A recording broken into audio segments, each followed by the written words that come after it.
they gonna let you on the plane with no shoes on? Okay, are we ready? I'm ready.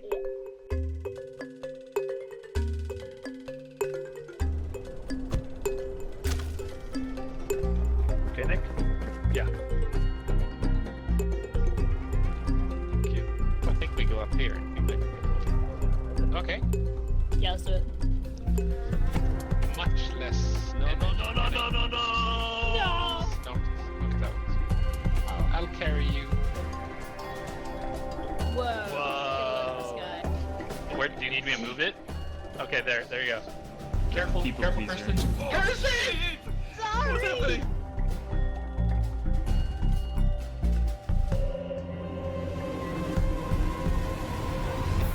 Oh, run.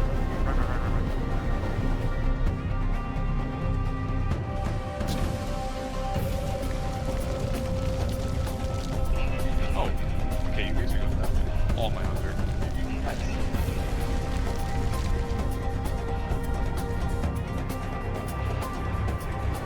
What? Wait.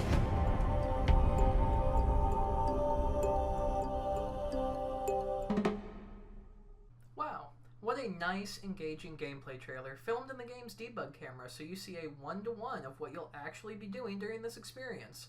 Working with friends, making plans, and utilizing loot to climb to the top of a mountain. That's nice.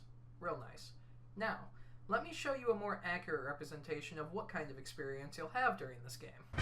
Grab onto them! Motherfucker! I clicked it! Oh, now I'm on fire. Awesome. I went down and up this wall. Yo, I don't need you to mansplain motor functions to me. I'm pink. Ah! Oh! Oh! Oh! Come on! Oh!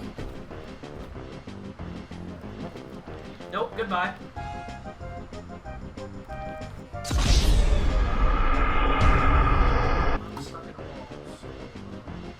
No, I'm not stuck in a wall. I'm regenerating stamina like this. I see a path around the corner. We can somehow get there.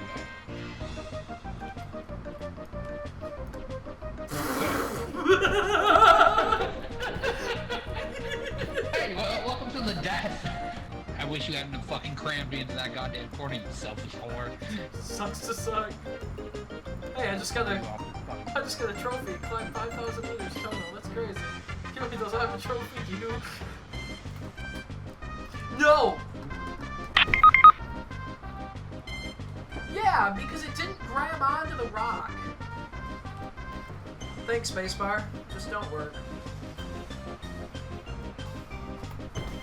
Well, I was maybe 2 pixels away.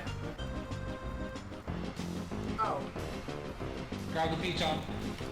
Missed it. Yep. So anyways, you are based. Being based.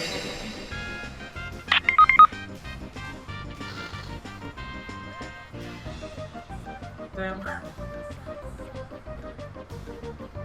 No, watch me whip. Watch me nay-nay. Fucking kill you.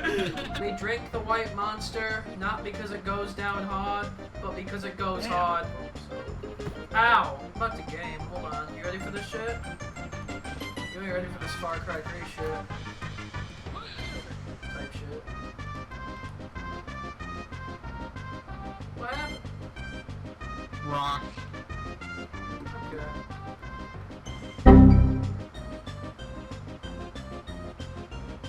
Join the expedition. Black. I'm waking up. I'm waking up.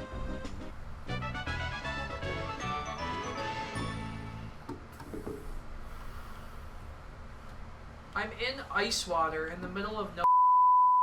Nonetheless, Landfall Games drops the newest addition to the Friendslop market on June 16th, 2025, and it's quickly become one of the hottest games of this summer. In a time where the video gaming ecosystem is overwhelmed with microtransactions, battle passes, and unnecessary cosmetics, Peak is a charming breath of fresh air, and that's just exactly as advertised. What you see is what you get. There's no battle pass, there's no bonus content, there's no pay-to-win gimmicks, it's just a game.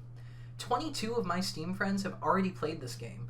As of writing this, Peak has been available to the public for 26 days now. This is an indie Friendslop game made by a studio with only 12 employees, and it's getting talked about as much as some of your favorite AAA franchises right now. The other company that worked on the game, Aggro Crab, has 13. This game was made by less fucking people than most of your guys' lecture halls, and it slaps. It absolutely slaps. There's other stuff. Yeah, they added a second box to the start. Ow.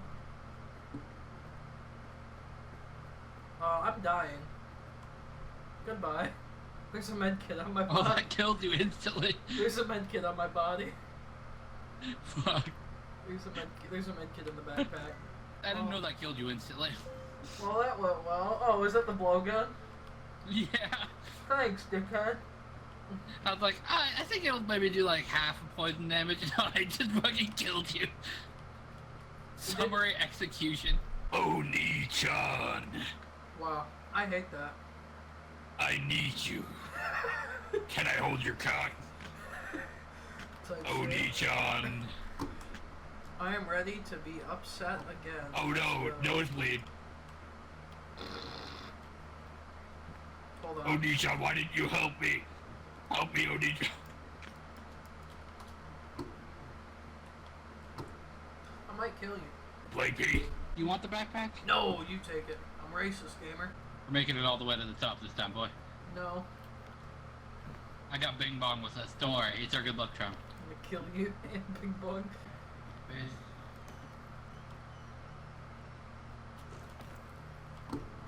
I'm over here. Oh. I was just coming here to recharge stamina. Not to move. No, I was coming over here to recharge stamina and then go the rest of the way. Get out of the fucking way. I couldn't. It was just kind of sending me back and forth.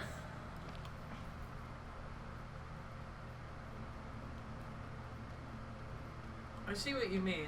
Unfortunately, I don't believe in education, so I made it up. Don't worry, I'll make it up too. Like, it bounced me back and forth a couple times, and then I just kind of lost. I'm gaming, gamer. Oh shit, hold on, here I come. Hold on. I don't know where you are, I went too far ahead. Yeah, I fell back down. I had to use my bandage. Okay, I'm standing here, I'm ready. Yeah. I just thought you were good at the game. Nah, I like totally didn't have enough stamina. Oh, there we go. Beautiful. Big shit,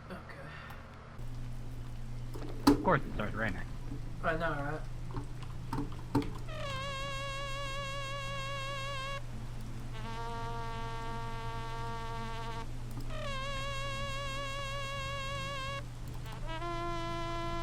Seems so much more safe to go this direction and up. Yeah, but that's good. At least I have a stimming tool while it's raining.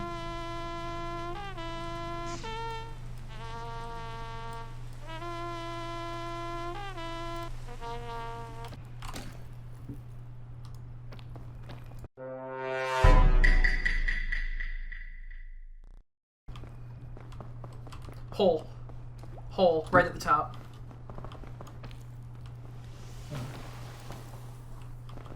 I sound like a 14-year-old, but my boobs are huge.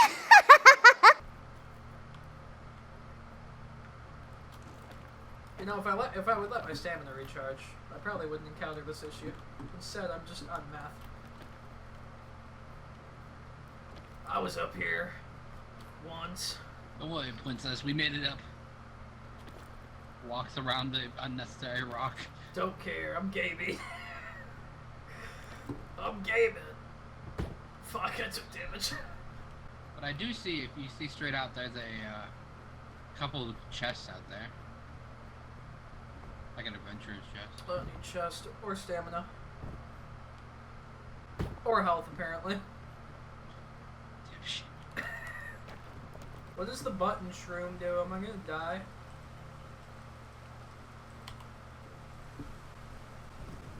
God damn it! No!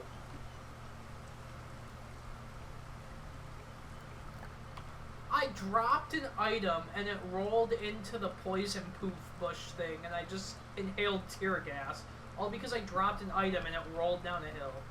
And honestly, I dare to claim that this is the direction that games have been going for the last couple of years now. With Dreadline net quota dropping the same day as Peak, Repo's release back in February, Lethal Company about a year and a half ago, and even games that are a handful of years old like The Long Drive and Sea of Thieves, the gaming community seems to be trending away from soulless, large corporation cash grabs and trying to return to some semblance of actual fun. There's no pay-to-win mechanics, there's no daily quest or XP grinding, you just get on and play an actual game with friends whenever you want with no hiccups. And while it seems like that's setting the bar pretty low, well, it is. The global takeover of Fortnite, Call of Duty integrating all of their game modes into one client arena-based games like League, Overwatch, and Siege still being as prevalent as ever, people are exhausted at chipping away pieces of themselves at the same formula over and over again. Even releases from AAA franchises that we used to love are becoming scarcer and scarcer. It's been 12 years since a new Grand Theft Auto game, 14 years since a new Elder Scrolls, 4 years since a new Far Cry, 3 since a new Need for Speed, 8 years since Uncharted, 6 years since Borderlands, 9 years since Mafia, 7 since Just Cause, JC5 got cancelled during development, 4 years since Battlefield, Command & Conquer is actually fucking dead. The list goes on. And even when we do get releases from our favorite franchises, the overall quality seems to be less imaginative, less enjoyable than the last. The only big franchise besides Call of Duty and sports games that are still pumping out semi-quality games regularly is Assassin's Creed, and while the saga has remained more or less solid since its inception nearly 20 years ago, the gameplay loop isn't everyone's cup of tea. Gone are the days of going to GameStop or Best Buy, buying a new, interesting-looking game, coming home and popping it in to play with your buddies. But with games like Peak, it feels like it's possible to get back to that. Sure, the medium of traveling to buy physical games is gone, that's just technical evolution and time marching on. But the spirit of that lives on with these goofy, chill Friendslop games that are the shining light on the dark ages of gaming right now. I'm gonna go down to this box. I'm gonna backtrack to this box. Oh, you found a box? There. It's way down there on the ground. But it is... Cross your fingers. I'm gonna cross my fingers to see it so if that I there's can any. hit You this talking about vine. the big one over there? I missed the vibe.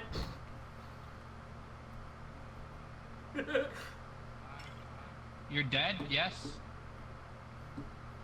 Yes. He's dead. Peak itself is a multi-stage climbing game that supports up to 4-player co-op where your main objective is to climb to the very top of the map after an airline accident strains you for dead. Excluding the peak itself, there are 5 sequential biomes that vary in difficulty and execution. Reach the end of a biome, you're met with a campfire that you have to interact with to start the next phase. The main mechanic that provides the game's challenge is stamina. Your character starts with a set amount of stamina, and with that stamina you can scale nearly every clippable object in the game. As you climb, your stamina depletes at a linear rate. There are little movement tricks like jumping and lunging that help you cover ground faster, but those cost large bursts of stamina, so you have to plan accordingly. If you run out of stamina mid-climb, you're forced to let go of whatever you're holding on to, so you better make sure you have enough to make your climb, or you better have something just below you to land back on, or you're going to be in trouble. There are various different debuffs in the game that can hack away at your stamina bar, limiting the max amount of stamina you can have at a time.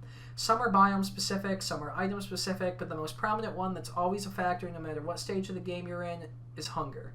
Represented by yellow, your character's hunger continues to grow at a linear rate at all times you're alive, whittling away at the potential stamina you can bank at a time.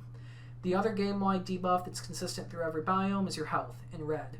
You take fall damage, you get a health debuff. The longer you fall, the bigger the debuff. In solo, you replenish your health and hunger at the start of every biome, but co-op has no such luxury. There are biome and item-specific debuffs that wear off over time that I'll go through real quick during this phase, and then explain them more during their respective biomes. Purple is poison, which is accrued by making physical contact with certain items and interacting with specific things. Red is fire, blue is frostbite, and pink is tiredness. But all those wear off over time. And I still haven't figured out what this fucking indigo thing is. I believe it's a permanent debuff that you get every time you get resurrected by the statue, which is unclearable and limits your potential stamina, giving you incentive to try to stay alive through as much of the game as possible, especially because the final biome is full of smooth surfaces with limited ridges to stand on, making it crucial that you have a big stamina pool for long, uninterrupted climbs. If you manage to have so much debuff that there's no room left on your bar for any stamina, you become immobile in a very brief limbo period before you get completely knocked. During this limbo period, you have a few quick seconds to try and clear some of your debuffs and make room for stamina before becoming completely helpless. If this period lapses in solo, there's no coming back. In co-op, you go into a sort of last stand state where your teammates can revive you for a limited amount of time, providing they have the equipment to do so.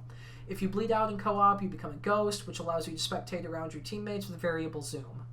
At the end of every biome is a statue that can be interacted with to resurrect dead teammates before the start of every phase. If all players manage to die, it's game over. You lose. And the game doesn't checkpoint at the start of every biome either. If you lose, you have to start a new game and go all the way back to the shore, losing all of your progress, which sometimes is upwards of an hour. Around the map are stray luggages that were scattered in the crash, which between consumable and deployable items contain loot to help you mitigate your situation. Some help you, some hurt you, and some do a little bit of both. Every biome has loot cases, but the further you climb towards the peak, the rarer they become, so you have to incorporate quite a bit of strategy. The shore closest to the accident site has an abundance of suitcases, whereas by the time you get to the kiln, there's only 2 or 3 suitcases that spawn. Each biome also has items within the nature that help or hurt you too. Food from trees and bushes, different fungi, some of which heal, some of which hurt, deployable plants that can serve as standing spots to help you bridge gaps between long climbs, and so on. The other foundational mechanic that works in tandem with the stamina bar to provide the game's challenge is a very limited inventory system. Without this, the obvious meta would be to hit every single suitcase you can throughout your run and hoard everything for whenever you need it, but in Peak, you're limited to just 4 item slots. You can hold 3 items on your person and a 4th in your hands. But if you're holding an item in your hands, you can't climb until either you drop it or use it. At the start of the game, there's a backpack for you which can hold an additional 4 items, but even with 2 players, there's only 1 backpack, so you have to decide who carries it. At the start of the second biome, there's an additional backpack that spawns for another player, but after that, there's no guarantee a backpack will spawn at each campfire, so if you die in Phase 2, there's a chance you're going through the rest of your run with just 1 backpack. This encourages your group to stay bunched up and work together. If one of your buddies has the medkit in his backpack because your inventory's full, then it's probably a good idea to stay close by in case you end up going down. This ties into the final debuff that I didn't mention, which is weight, represented in brown. The more items you have in your inventory, the more overburdened you are, and the less stamina you have to work with. The other key feature that provides significant incentive to stay close to your teammates is proximity chat. After playing Repo, I'm under the belief that proximity chat is the greatest feature in Friendslop, and for that matter, maybe gaming history. Seeing the goober's stupid mouth move in sync with your friends talking is hilarious in and of itself, and in Peak, faintly hearing one of your friends yelling in the distance before falling to their death will never get old. Bye-bye. Did you fall?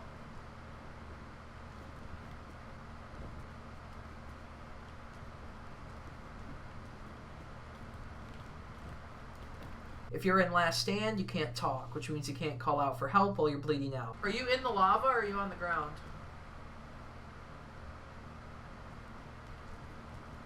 I don't think you can hear me. So most of the time, if nobody sees you go down, you're more than likely fucked, which makes you give even more thought to sticking together.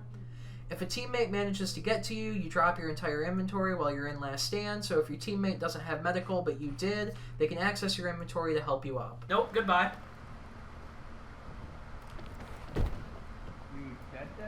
I have a first aid kit if you can make it down here. But that seems very out of your way.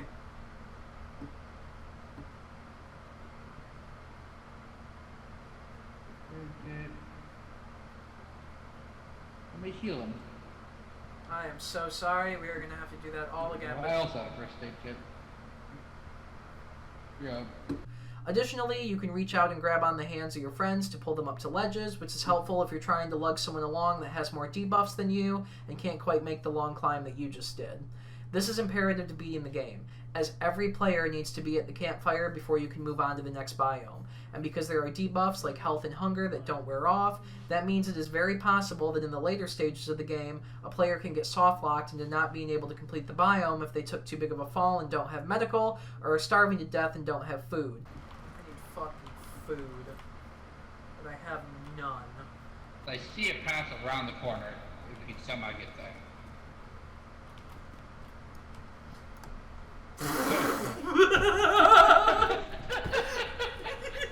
Hey, welcome to the death. I tried to grab that was a good peek. Tried to grab the wall. I think I was really too hungry at that point to do anything. And in the event of that, you either need someone to help you or you need to completely die because your squad can't move on without you.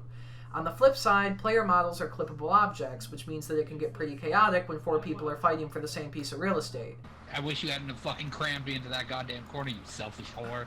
Sucks to suck. There are advantages and disadvantages of staying together or splitting up. If you die, you become a ghost, which, as I mentioned earlier, lets you spectate around the map freely. Proximity chat works in the afterlife, so if you die, you can float around and spot for your buddies, which helps them when trying to navigate a long climb that you're not sure if you can make or not. Or even if you do make it, if there's even anywhere to go once you make it to the top. So if you look, see back this direction behind you, there you go. There's a ledge like in here. That's a tiny rock and you can get on top of those. And then you just have to go up the rock above you, there's another ledge. What does this do for you? I have no fucking clue. Your buddies can help you out with that if they happen to perish prematurely. Contrarily, less players means less people to help you out and less inventory slots for crucial loot. On the other hand, less players means less people to lug around. What I'm trying to get at here is that there's clear advantages and disadvantages to each situation and playstyle, giving the game a ton of replayability. Also, players are visible when they're ghosts, and they move around according to where you free move your camera when you're spectating, which makes for some hilarious, charming encounters in co-op play. What happened? Rock. Okay. Between limited inventories, permanent debuffs, no autosaves, different playstyles, differing loot spawns, and terrain that progressively becomes more and more unforgiving, it's imperative that you plan ahead and confer with your teammates, as it's very common to get into a jam that soft locks you from progressing any further, meaning you have to quit and restart your entire run.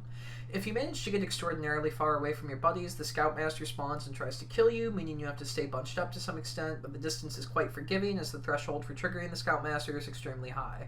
Ryan managed to trigger it once when I crashed in the Tropics and respawned in the shore when I reconnected, but we don't have footage of this. I triggered it once, but he was apparently too lazy to climb up to kill me, so I was just stuck on this spooky, grainy-looking screen for the rest of the run, and we eventually ended up throwing the run at the campfire between the shore and the Tropics because it was essentially unplayable on my end. Yeah, so apparently the Scoutmaster just didn't want to climb the hill to kill you. Oh, fantastic.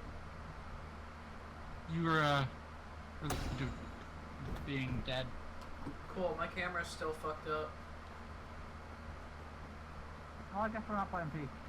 I mean, I can play like this, it's just not going to be fun. Yeah, not fun, it's not worth it. It's a video game, you play to have fun. Am I ever really having fun? Yes. No. No. Bye-bye! Whee! You're my hero, baby! Hug? I don't know how to hug it. Where my hug at? Where my hug at? Watch me whip. Wait, watch me whip. Watch me nay. Now watch me whip.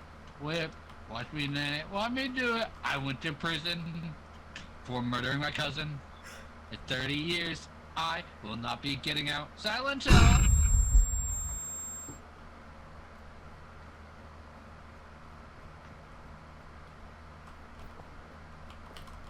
It's time to die. Bonk! Are we committing suicide together? Yeah, suicide. I see a nice rock right there.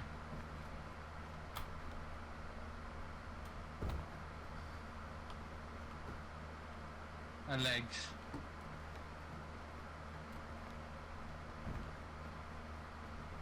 We can just walk into the map and freeze to death.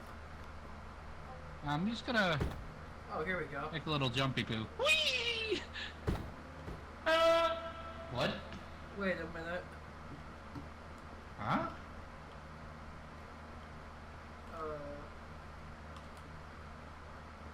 Peter, the fog is here. Look at this. What the fuck? Pirate compass. Leads you to the nearest chest. Yeah, I don't need that. I need rocks.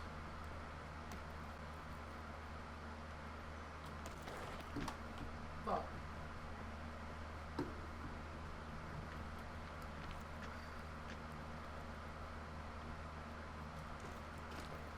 Peter. The fog. rises. Peter, the fog rises. Time to just walk into the map Peter, until I come back. starve to death. Peter, come back. Oh god, we're freezing, Peter. Peter. I'll miss you always, honey. What? Type shit.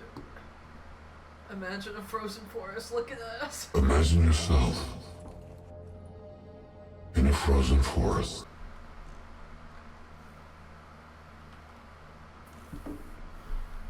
Goodbye, soldier. Watch me whip. Watch me nene. Goodbye, soldier. Baby, where'd you go? Oh, he's dead. Dead. Oh my god, he's a ghost. Watch me whip. 1 minute.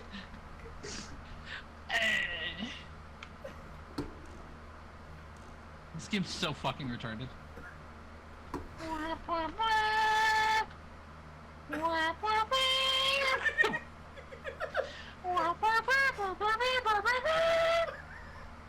Mama, I always want to tell you a chicken casserole is awful. Goodbye.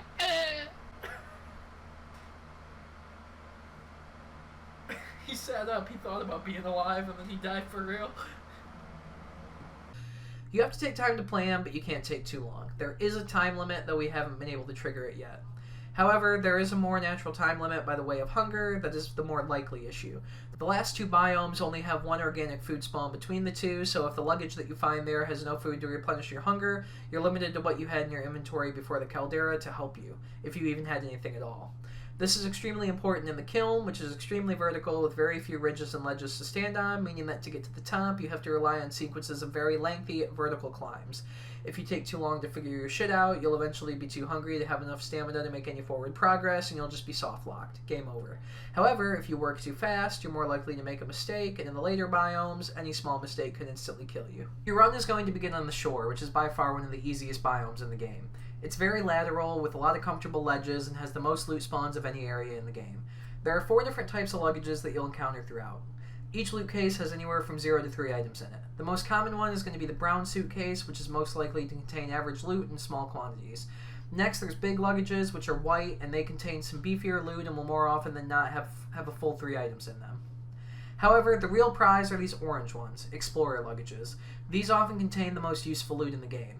Medical supplies like first aid kits, bandages, and cure-alls, the last of which gets rid of all debuffs except for hunger and weight. They also are more likely to contain crucial survival tools like pitons, rope, and chain that can help you navigate longer climbs. Lastly, there's ancient luggages, which are a bit of a gamble. They have a chance to hurt the shit out of you when you open them, but if you survive it, they sometimes have some of the best loot in the game. Stuff like fairy lanterns, which is basically an AoE cure-all that you can throw down for you and your squad. But like everything else in this game, it's a risk versus reward kind of thing. In my runs, I generally don't risk fucking with these, but Ryan would pop them from time to time. Your best bet in these opening frames of your run is to get as many suitcases as you can to get a few good loot items to help you in the later stages, because loot will get progressively scarcer. Since you have a very limited inventory, it's important that you're only taking the best loot and leaving the rest. The shore basically serves as your introduction to the game, familiarizing you with mechanics, loot items, letting you get a feel for the game and how it works. Besides your hunger and any fall damage you take, there are only 2 biome-specific threats in the environment to you and the shore, both of which deal poison damage. There's these little jellyfish-like things that populate the initial run from the crash to the mountain that hurt you if you step on them, and then on the climb itself, there's these little prickly bush things that inflict poison damage if you touch them. Both of these are pretty easy to navigate around, but depending on the situation, the bush can be problematic if one spawns on a small ledge and obstructs your path.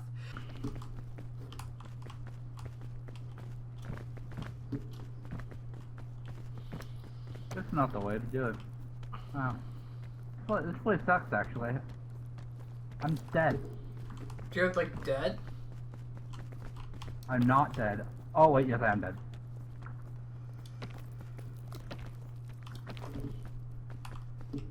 Good night, sweet prince. I have bandages, but I don't think I can get over to that side. I think you're just trapped.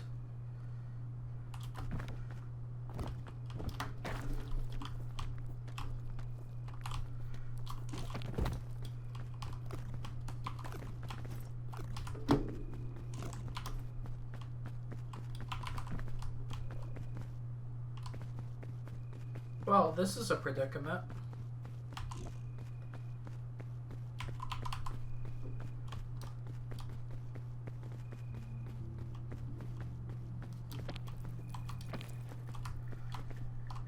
This is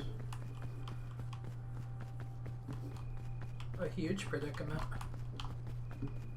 I don't know why the fuck I came back for you. Yeah, this is quite the pickle.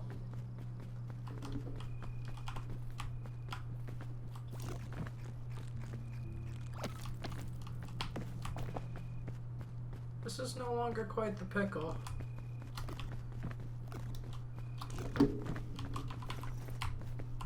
It is again quite the pickle. Why the fuck did I come for you? That was so fucking gay. It was quite the pickle, wasn't it? I should have just fucking left you. God, I hate you. Ugh.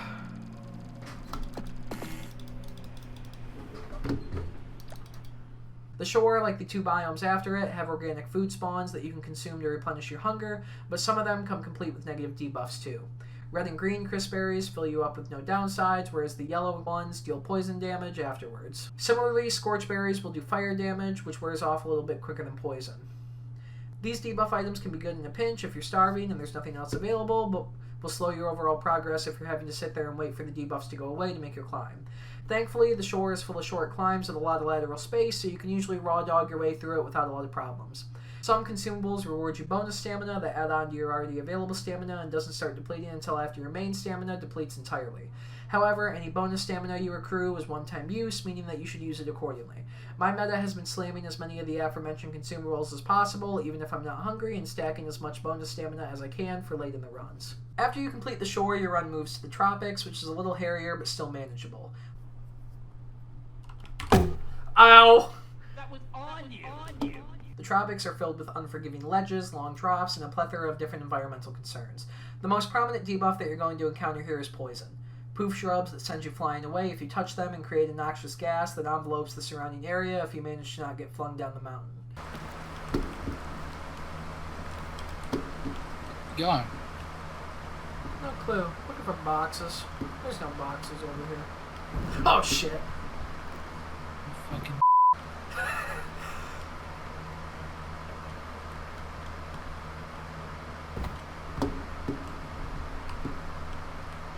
Box.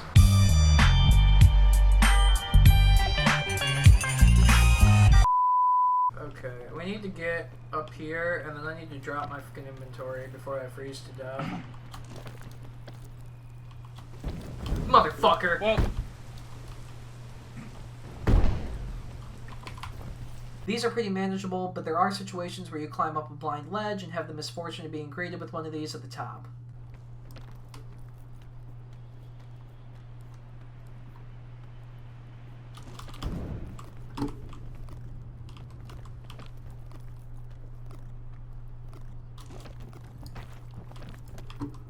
I'm dead.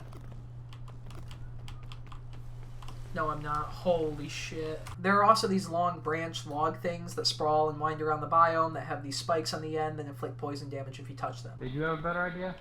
I don't know. I'm working on it. It might take me getting poisoned for a sec.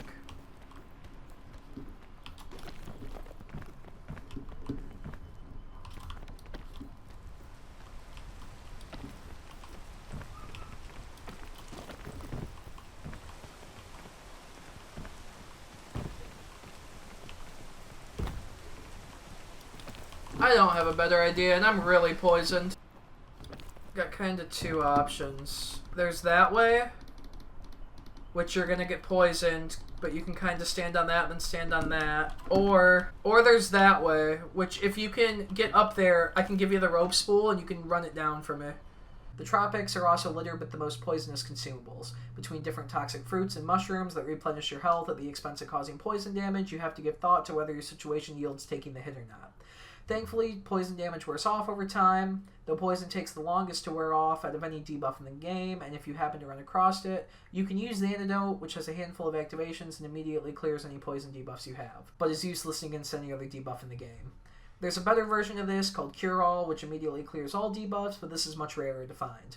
The other issue presented in the Tropics that takes time to mitigate is rain.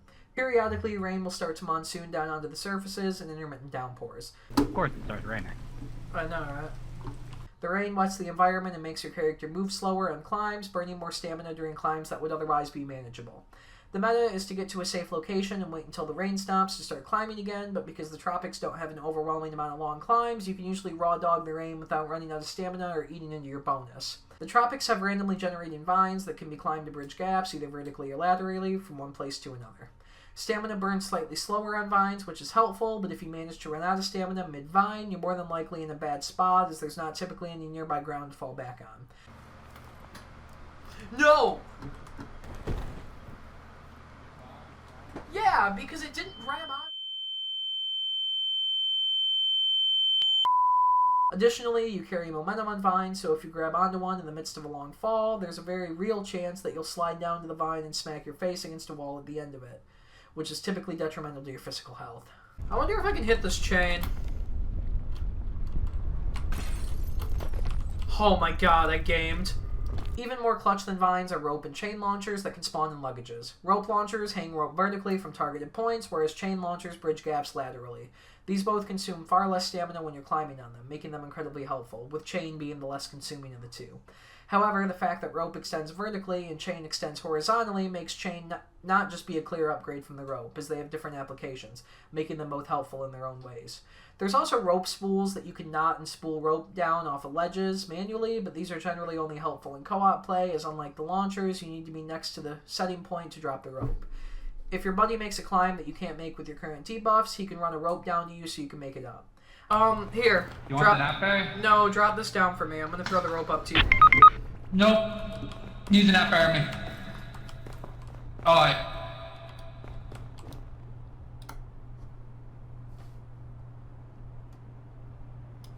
Hey, I'm alive.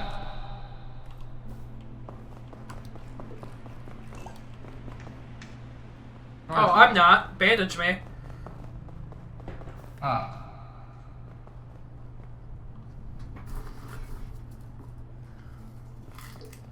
I have good news and bad news. The good news is I'm not hungry anymore. The bad news is I have no fucking medical. Where's the pizza?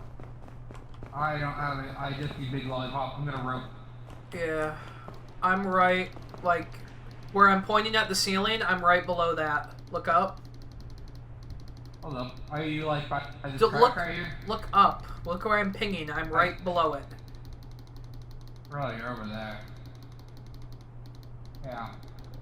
One sec. Okay. There's like 5 boxes up here. We're so good. Fantastic.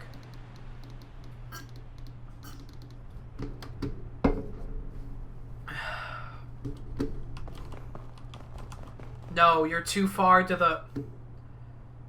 God damn it. That's where you were picking!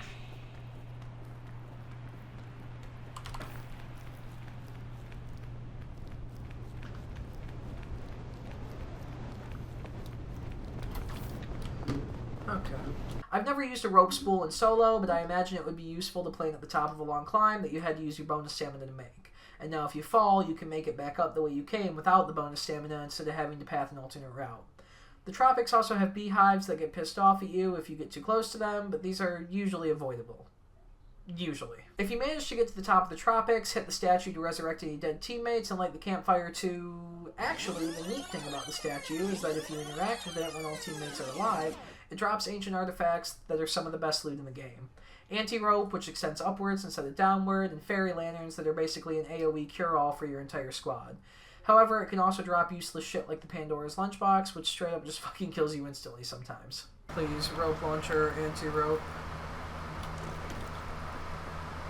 Begging you. Neither of these things.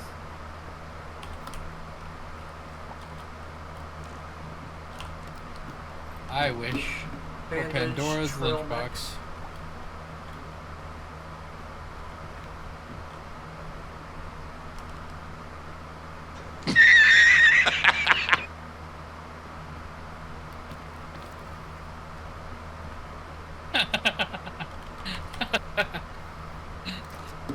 Hey Ryan, I'm gonna use the problem. I'm gonna use the flame.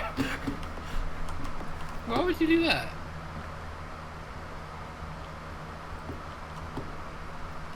We need rope, jackass. Did you take my rope? Oh no, I have my own. Okay. Cooked Pandora's lunchbox. Wonder if I should just use it. What happens if you use it? It kills you or Have any what? random debuffs? Debuffs? Always debuffs? Maybe. Fuck it. Well, I don't know. I've cooked it, so maybe it'll be good. Eat it. I have 2 first aid kits. Okay. I'm very sleepy. Damn. But I am completely undamaged, so. That's good. Light the campfire, cook your marshmallows, and move on to the Alpine, which is by far my least favorite biome. Anti-rope cannon. What do we got total? I don't know, man. Do I want that over, like, what do you got? You got 2 pitons and a med pack. I dropped the will rope cannon drop... for the anti-rope. Here, eat this. Like, right now? Yeah, It's gonna I'm full on it. It's gonna kill me when I fall asleep. Oh. I'm so hungry. Yeah, it gives you food. It does? Yes, it's food. Not that much! Hold on, let me slam these crisp berries before I literally die.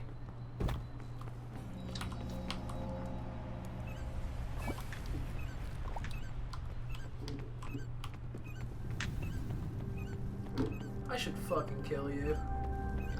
Why would you do that? I gave you honest truth answer.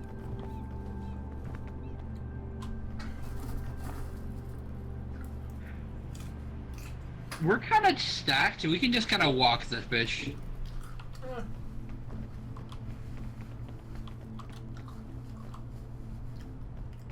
An unforgiving, cold, harsh mountain with a frozen cenote in the middle. The game seems intent on forcing you to climb this giant fucking cavern and giving you no viable pathway to avoid it. It's filled with frozen rocks that are more blue than normal surfaces and inflict ice damage while you're standing on them. The walls have naturally spawning pitons intermittently that can be held to regen stamina mid-climb and give you time to plan your next move, but unlike normal pitons, these ones are rusty and old, and they have a set time that you can interact with them for until the ice gives and the piton separates, sending you careening to your death. It doesn't have to be consecutive. You can let go and grab on multiple times, but you can only hold on to it for a total of about 5 to 10 seconds before it breaks, meaning that you have to more or less plan out your climbs before starting to move from piton to piton. Like the Tropics, the Alpine has an intermittent environmental hazard by the way of these wind chill blizzards that rapidly inflict ice damage against your stamina. You can stuff yourself into crevices or hide behind objects to keep from eating the debuff or at least slow it down, but the cover system is finicky and doesn't work well half the time, and if you're already pretty hungry or took a hefty fall earlier, you're more than likely fucked. The only redeeming quality is that the cenote is more or less shielded from the elements, so you don't have to worry about this during the long climbs. Luggages can contain heat packs that clear your coldness and make you invulnerable to the wind chill for a short period of time.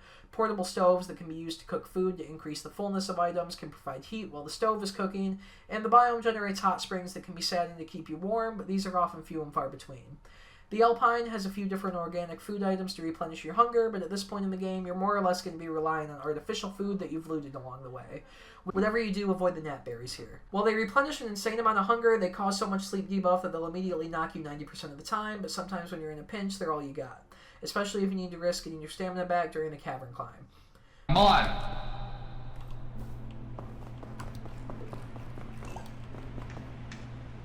Oh, I'm not. Bandage me. Ah.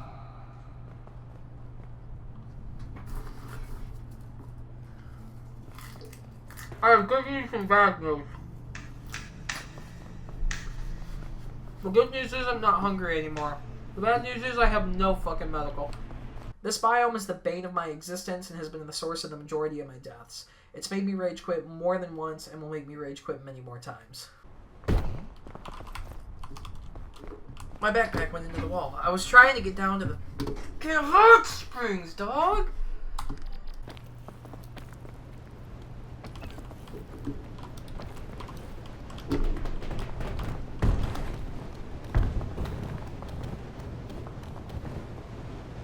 No! Dude, it stopped it! God, that was just shit timing. And the problem with this one is if I don't get it in like 1 or 2 tries, I'm not gonna have the effing patience to keep doing it. Because it's gonna be like a 2-hour ordeal. Oh, if you grab the piton, you're not getting cold.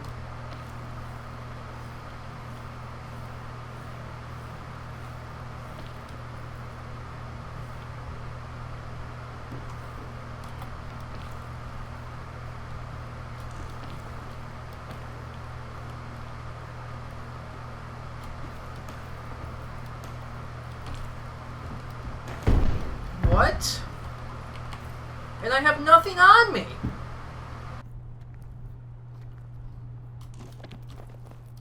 Excuse me?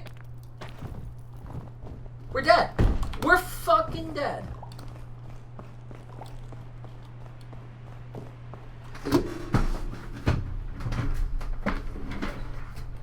You are joking!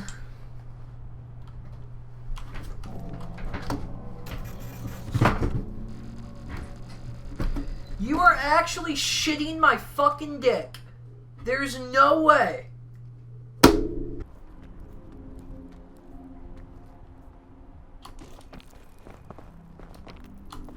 You can't stand on that. Oh. What?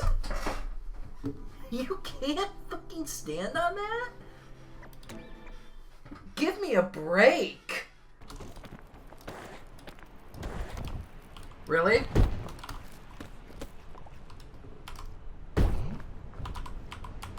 Oh my god!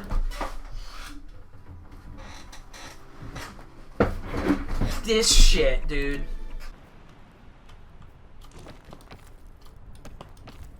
Nope. I'm not gonna make it. God, dude! Man! Oh my god.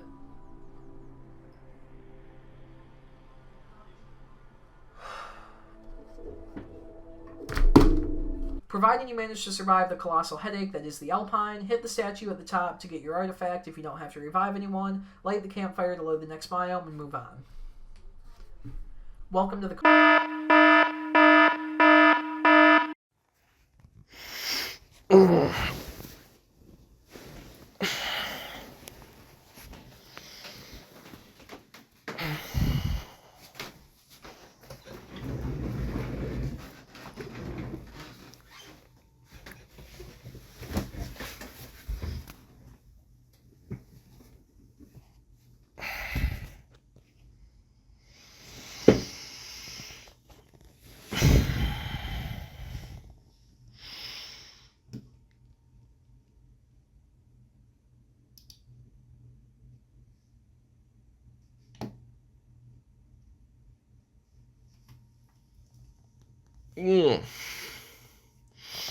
Sleepy.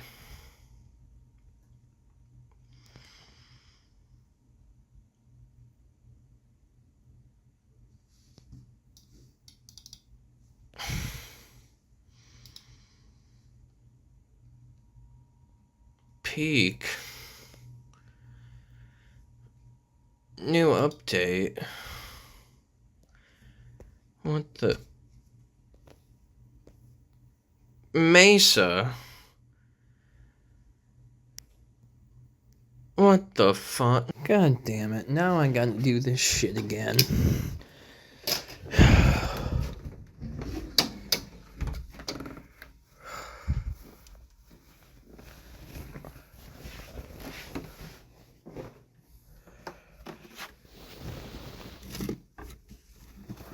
Stupid fucking game.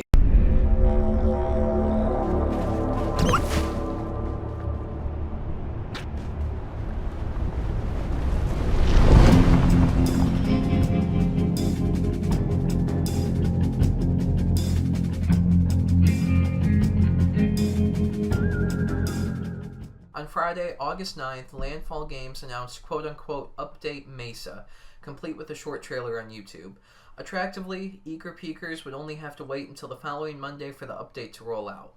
Update Mesa adds a 6th biome called the Mesa into the mix, complete with its own dangers and challenges. And, I'm not gonna hold you, I called the shit the very first time we played the game. Where the white women at? Where the white women at? How do we climb this? We gotta go find the white women. They're waiting for us at the top. I know it. I can feel it in my heart. This looks a lot worse than yesterday's. Holy shit. What in the fucking Adventure Time is this? I assume this is desert. Or it's just more fire shit. Unless this is the peak. But I feel like a desert biome would be fitting. There's a desert biome? I said I feel like it would be, so I feel like that's what we got next, unless this is just the peak and we have to climb it and then we're done. Unless it's more back then, we have to climb on the inside. On launch week, the Mesa takes the place of the Alpine, but after that, they alternate back and forth randomly. If you haven't already guessed it, the Mesa is a harsh desert where the blistering sun above you inflicts fire damage if you stand in it directly. You can travel safely through the shade, but unfortunately the Mesa is a vast valley with very few sedimentary obstructions, so you'll likely be making mad dashes from shade to shade and sitting in safety for a few minutes until you're cooled off. You can wait until night to traverse the biome safely, but you risk hitting the time limit, so if you're already making poor time, this isn't always viable. Giant ant lions fill quicksand pits where chests sit to tempt you inside. Giant tornadoes tear through the desert, hurling you far away if it catches you. Chests can be mirages that disappear when you get close to them. Oh, dude, that's sick!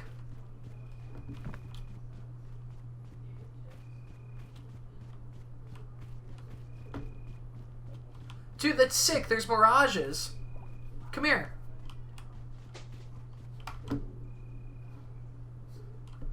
What's the mirage? You see the box right there? Yeah? Go get closer to it. That's evil. I know, right? And giant tumbleweeds are essentially heat-seeking missiles that seem hell-bent on hunting you down and sending you flying across the map. It aimed for you. Fuck. Additionally, the Mesa is filled with dangerous cacti, which adds a 7th debuff to the game. Cacti thorns, represented by olive green, can get attached to you, lowering your stamina ceiling. Like ticks in the Tropics, these can be plucked off of you, but sometimes can be impossible to do so in solo play as your body moves in unison with your camera. Thankfully, the devs realize that not everybody will be playing co-op, and the thorns disappear after a while, but waiting for these eats up valuable time, so it's best to tread carefully. The Mesa is essentially separated into 3 different sections. There's the first section, which is a blistering valley with little to no cover. Then there's the second section, a giant canyon that splits the Mesa in half.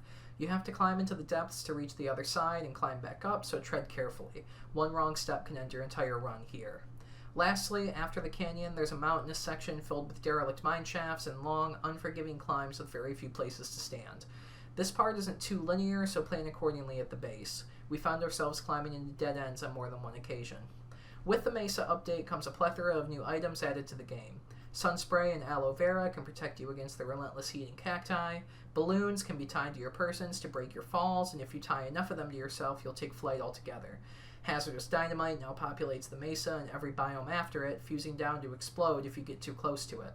There's parasols, which are umbrellas that can shield you from the Mesa sun and double as gliders to jump into depth safely, similar to the balloons, but these are hard to come by.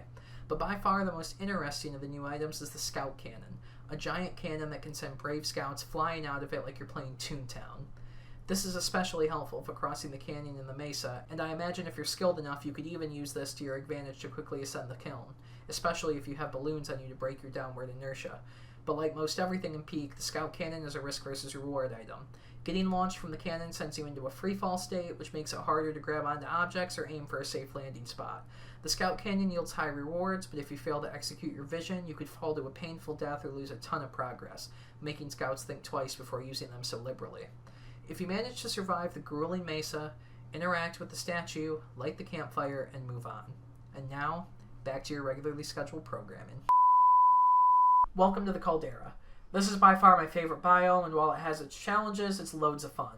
Unlike every other biome, the Caldera is mainly lateral. A giant ocean of lava filled with crustic, molten rocks erected from under the surface. You need to jump from peak to cross the lava and make it to the other side. Like the Alpine, there are some danger rocks that are redder than others and cause fire damage if you stand on or too near to them. Fire damage accrues much quicker than ice damage, but also wears off quicker. The lava on the surface rises and recedes on a regular basis, meaning that sometimes you need to wait for the lava to shallow out before jumping down to the base of a rock you need to traverse and climbing it to its peak, or else you'll go up in flames. It can be a pain in the ass to wait for these, but I've had some luck finding alternate routes to keep my monkey brain moving. Because of the limited amount of safe surfaces, the game more or less devises a specific route that it'd like you to take, but I've been able to cheese it a few times and forge my own path.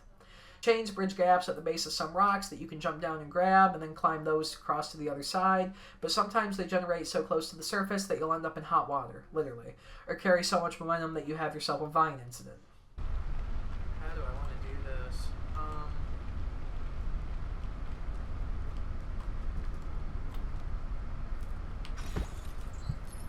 Oh, I'm dead.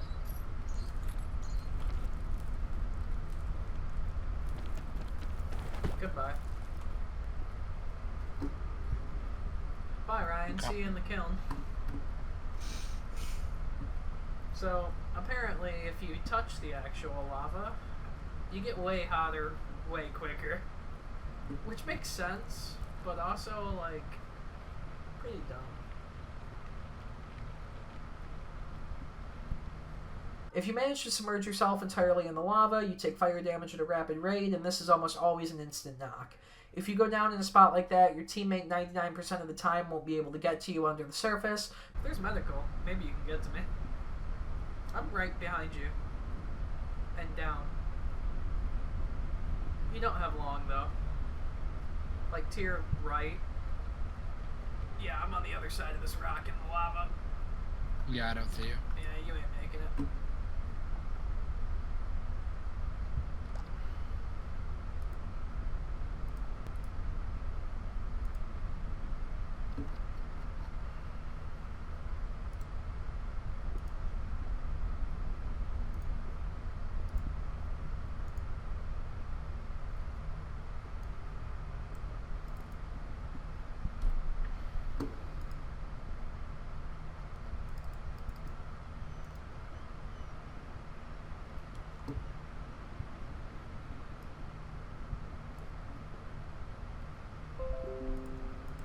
I was right here.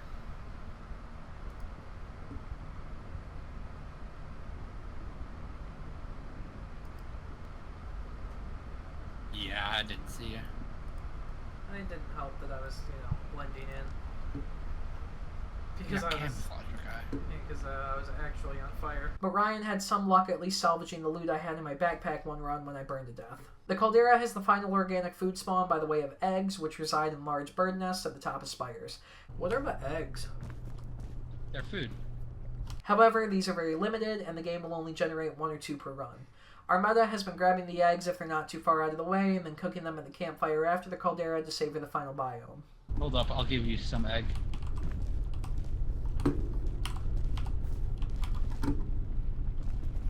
Give me as much as you can.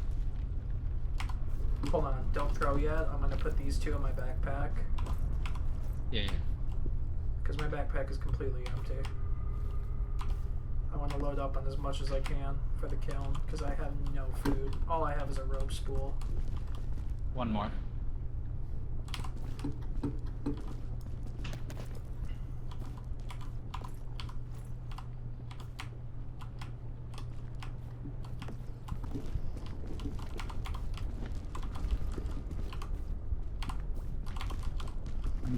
Probably some of the cooking thing.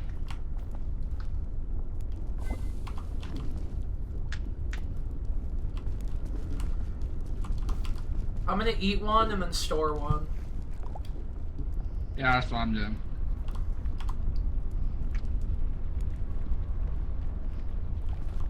Well, never mind. I'm gonna eat one and store 0. Oh no, that's mine. Okay. When you make it to the other side, you're once again greeted with the campfire and the statue, but this time you also get 4 or 5 loot boxes to stock up for the final stage.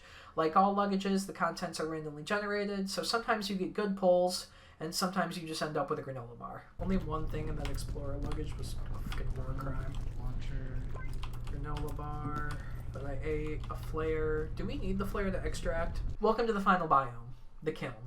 Much like the Alpine, the Kiln is a giant cenote, but instead of frozen water at the bottom, it's lava, meaning that if you take a big fall, you're probably burning to death. The entire biome is extremely unforgiving. Molten rocks that cause fire damage are more prominent here than in the Caldera. No organic food, only a small handful of luggage spawns, and the upper 2/3 of the cenote is almost entirely smooth and vertical. You've spent your entire run prepping for this, tucking away important loot you found in the early stages of the game to help you right here. Pitons that you can place and stand on to regen stamina in the midst of long climbs, rope and chain to bridge gaps and reach otherwise untangible ledges. This biome is entirely impossible to complete without loot. Shelf fungi found in earlier biomes can be deployed to create ledges to stand on between long climbs. Beanstalks create climbable spires to bridge gaps at the expense of stamina while you're on them. You have to use every tool you've found so far to beat the Kiln. And if you're smart, you've been planning ahead. By this point in the game, you may be rapidly encroaching on your time limit, and even a quarter bar of hunger could softlock you depending on the generation. Luggages have important loot items like energy drinks, which increase your movement speed temporarily, and lollipops, which give you infinite stamina for a brief period of time, but both cause a ridiculous amount of sleep debuff after they lapse, and if you're already hurt or hungry, there's a large chance the aftermath will knock you immediately, most likely killing you if you happen to fall asleep backwards off a ledge and fall down into the lava below. The Kiln is rigorous, unforgiving, and not for the faint of heart. But if you somehow manage to survive it, to climb to the final ledge, reach the very top of a literal volcano, welcome to the peak. Walk a few dozen meters away from the cliffside and you're greeted with fresh grass, blooming flowers, clear skies, and in the distance, a flag planted at the top of a small hillside. You have one final, lax climb to reach the peak. Get to the top of the hill, and at the base of the flag you find a crate of flares. Light one up to signal your location to rescue helicopters and wait for help to arrive. The rescue team drops a rope down to the hilltop, and you have 10 seconds to grab on and start climbing towards the chopper to get home. You climb in, take a sigh of relief, mourn any brave scouts that you've lost along the way, and fly away to safety while the credits roll. Ryan beat the game solo at work far before I did, but eventually we were able to reach the peak together. This is a highlight reel from our first successful run. Today's trip, good sir. Huzzah! I'm gonna try this without my fan, but I don't know how it's gonna go. If you're gonna die, don't be a fool.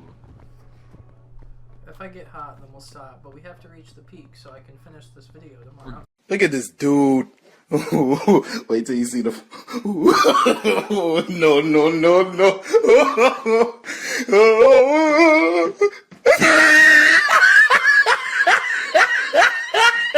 Gonna reach the fucking peak. What we got? I'll take that.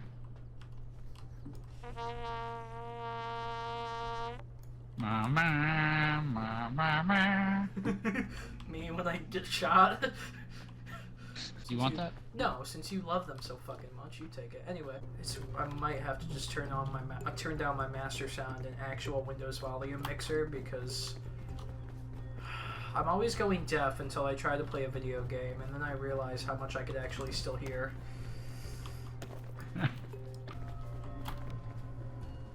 Help.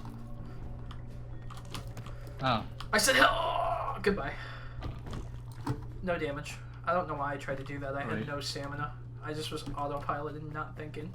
You trying to go to the left? Yeah, that's what I did. Although, I also had a rope launcher, so we'll see what happens.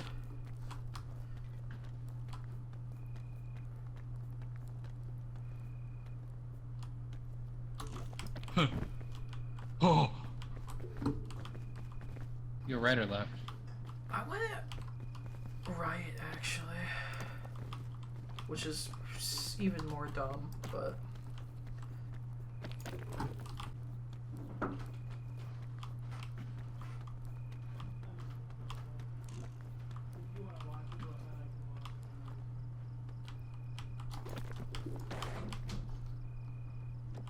Hey, buddy.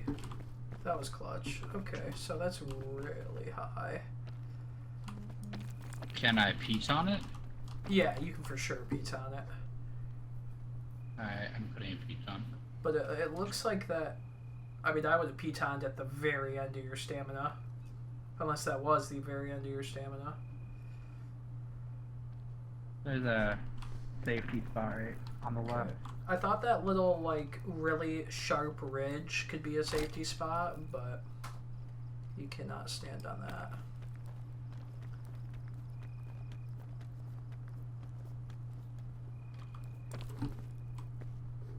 Wow, that is, like, frame by frame right there. Thanks, buddy.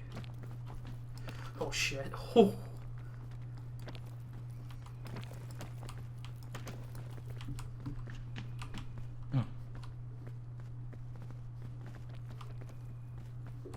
Nah, you know what? I'm going this way.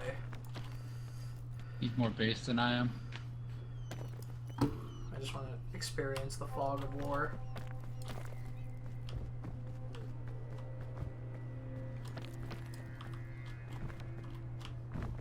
Hello. Ooh. These are delightful mushrooms. You can eat these. You can? I thought those just look like the kind of ones that like hurt you. No, the ones that hurt you have a like a little of that type have a little skirt around halfway up the stalk. I don't believe you. I feel like you're I'm comfortable. telling you because I just ate some. I feel like you're comfortable with killing me this close to the campfire, but whatever. I wouldn't want to waste the fucking ancient item personally. Dude, we need a soundboard that just plays taps if one of us falls to our death. I'm gonna go the way I did before, which was just haphazardly up a cliff towards the right. You know if the yellow kingberries are edible? Yeah, I found that out this morning. I ate a purple one and was really scared, and it actually didn't poison me. Copy. Yellow ones also poison me. You just said they were edible. Yeah, they were, and they weren't. Fantastic.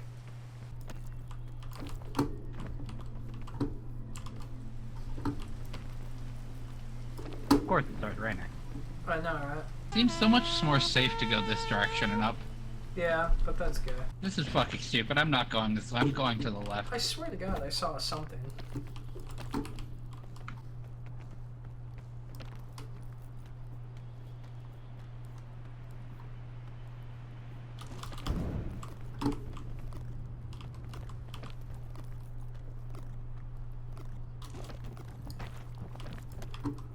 I'm dead. No, I'm not. Holy shit.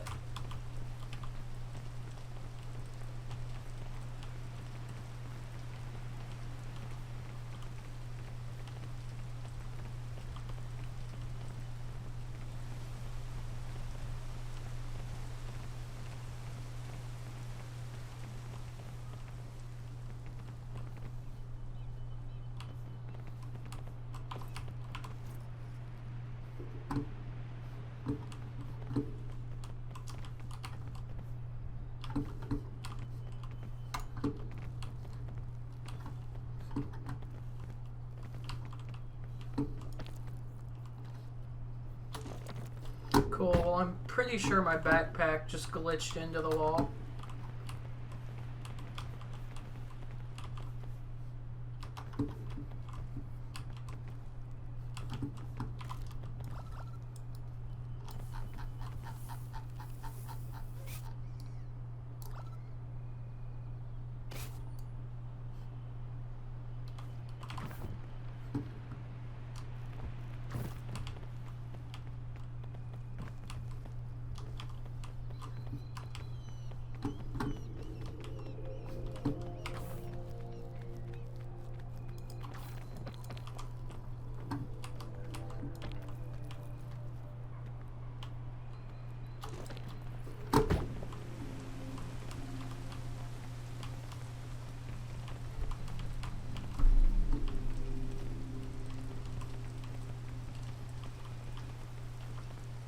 Oh no, I see the backpack.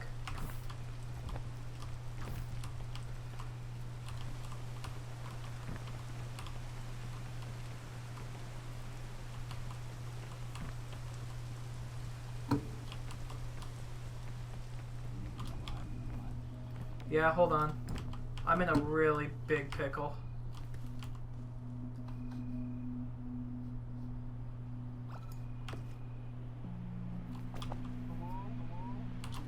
Hold on.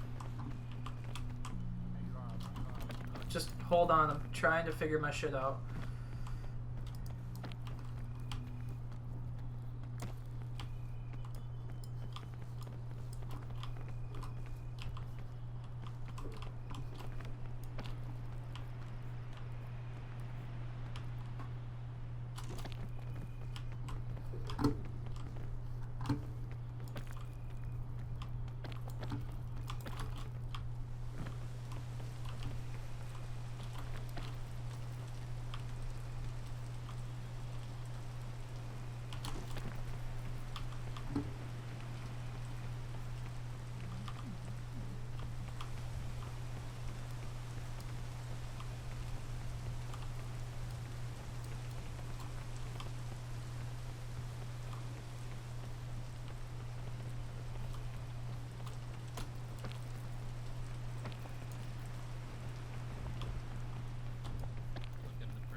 God.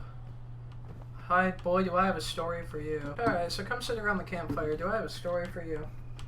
I'm listening to your story. So, I climb up on like a little ledge, but it's blind, so I know what's at the top of it. Well, I was at the top of it when the poison poop things, and I had no stamina, so I was just gonna sit there, and I was so hungry, so I was just gonna sit there and like continue to get poisoned, and I thought I was gonna die, like beat it by one tick, and I'm sitting there waiting for the poison to wear off, I'll bleed out, starve to death. And then I pull out my backpack, 'cause I'm like, alright, I have a little bit of health damage, so I'm gonna drop my backpack, use advantage real quick, hopefully I'll get up here. And I grab my backpack, and it glitches through the wall, and bounces down the mountain, so I'm like, well, so I'm not backpack, so I'm poison's not wearing off, I'm getting hungrier, so I thought about suicide, and just like waiting for you to pick me up, and then I was fucking whatchamacallit, and then I had to crawl away from the backpack, so I landed, I was wall that fell actually, so I roped down there, but then I had to like pick some frame by frame between two poisons just to get to it. And I somehow made it up.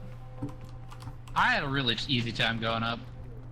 I did. I wonder if this will hurt me. What's the magic bean do? You throw it on the ground and it makes a big beanstalk. It's actually really good.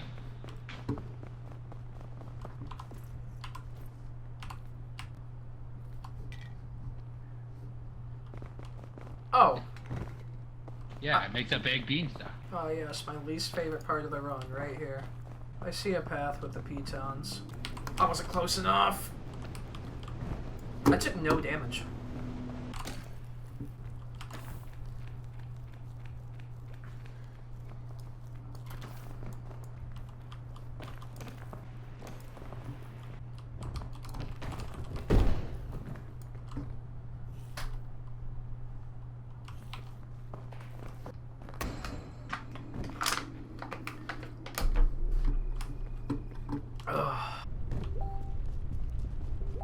Why the f do I have Facebook open and why is it blowing up right? Fuck, shit. What? This one's going on fire.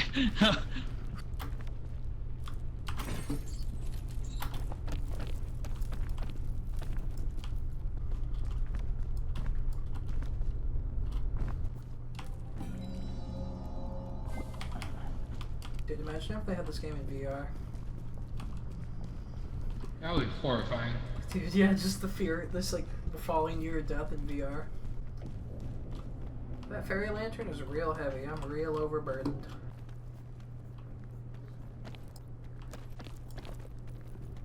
So is it that way that we go, or do we want to get up to the bridge? I guess the bridge. I don't know. The move is trying to make this jump to the right.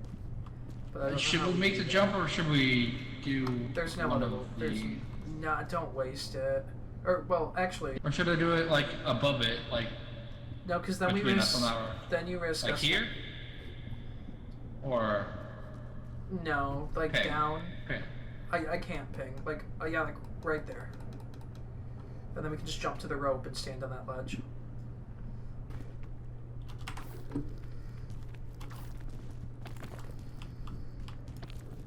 Beautiful. Yeah. On fire spot. I don't know if the move is crossing over to you or keep going this way. That's a great fucking question. Give me that piton so we each have one. Piton right there. So what I'm seeing is a cross up onto that thing, like cross, hold there, go up. Yeah, let me be the kind of goat here, and just that way, if I perish, then you know what not to do. I'm actually thinking we don't cross. I think we do this. Yeah, trucking seems pointless at this juncture. I feel like we should get up to there. Yeah, if you go just up here, like, there should be a spot to stand, do you think? Yeah. Yeah, I'm gonna have to piton that. No, I didn't have to piton it. Beautiful.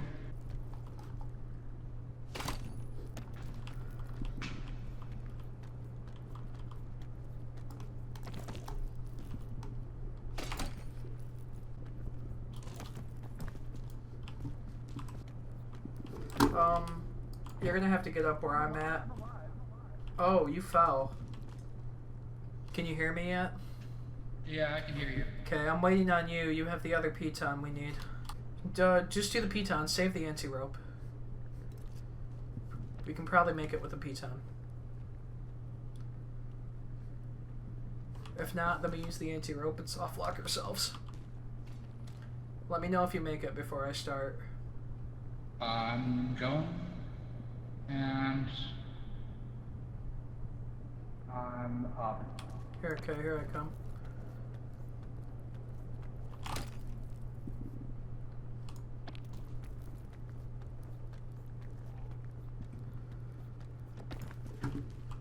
I think the move...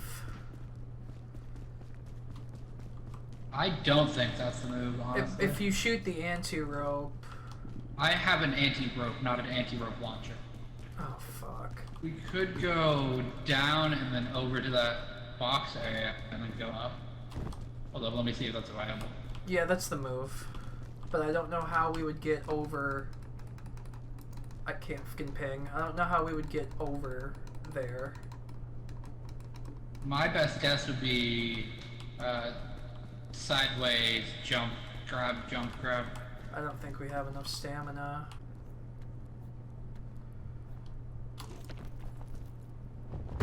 Oh my god.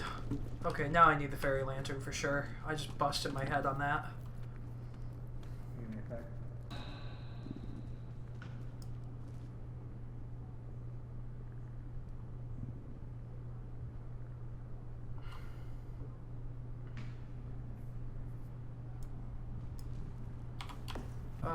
I forget what the plot was. Go up along this crag. I am so full of piss, but we're doing this shit. So, the easy answer seems to be going up to the bridge and then going across and up. Yeah.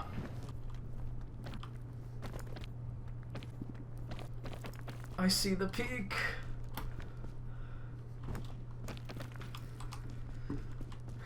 Miss Cack. I see yours curves down. Mine curves up. Type shit.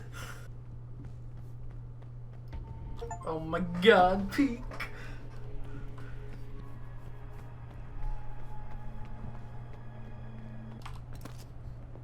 Let's light this bitch. Let's blow this joint. Whoa! Get me, helicopter. There he is. Princess! Oh my god. Gosh! We finally made it, Princess! Yippee! I can't believe we did it, Princess. I never knew I looked this What? bad. Bing bong, bing bong, bing bong, bing bong, bing bong. Holy shit.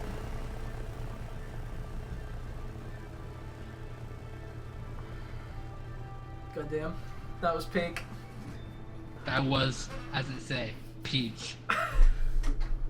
But what happens now? What happens when you reach the peak? Is that it? Do you unlock a new map? Are there only a handful of maps to complete before you run into content? What happens after you win your run is one of Peak's shining qualities. Every 24 hours in real time, the game generates a new, random, unique seed different than the last, which you can come back and climb the next day. Unlimited seeds, infinite possibilities. There's no daily quest or XP grinds, no login bonuses.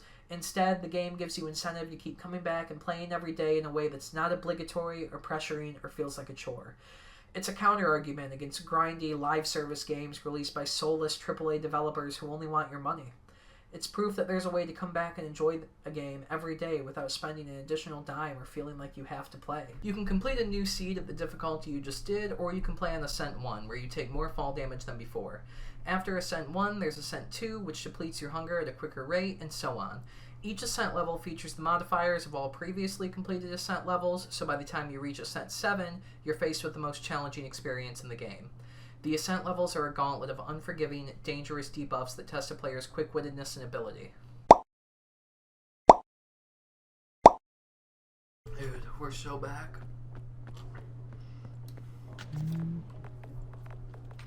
Changing my drip, changing my drip. You have to stay blue. You got... I'm staying blue. Yeah, for my autism. My undiagnosed autism. Why you look so mad and I look so chill? Yeah, because you chillin' and I'm hideously angry. Hit it, Chief.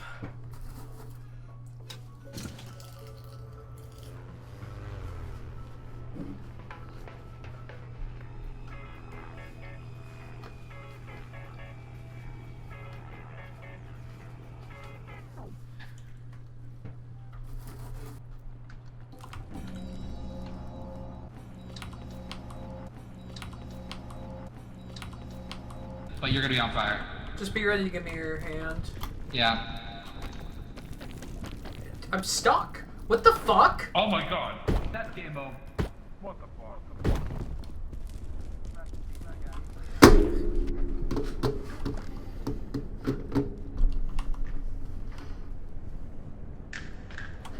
fucking gay ass, busted ass fucking game, excuse me.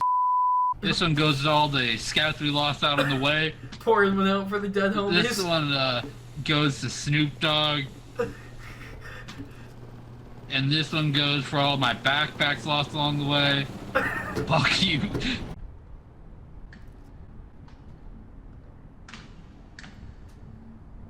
Well, that's some horse shit. This one, I don't know. I'm a pyromaniac. Help me out. Oh no, I'm a goblin. I still got a few more. I don't know. I'm a goblin. I'm gonna kill you and take all. Ooh, rope. I can slide the rope. Well, at least I got have a friend. Country road. God.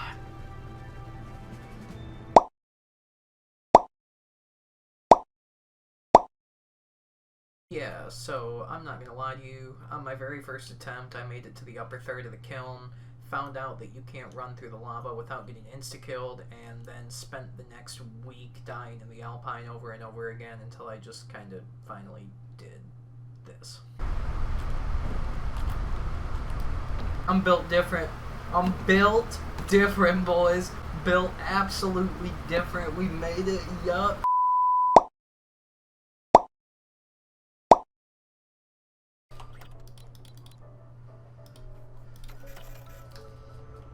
I don't know what that thing is up there in the sky.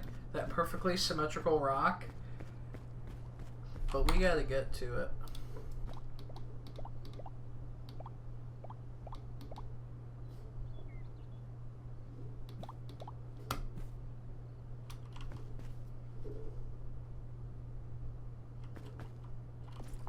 Oh! Oh, there he is. Oh! Wow. Discord, I'm howling at the moon and sleeping in the middle of a summer afternoon.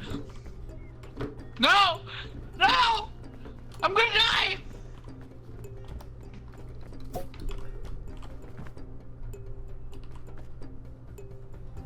We'll call us even from the time you blowgunned me.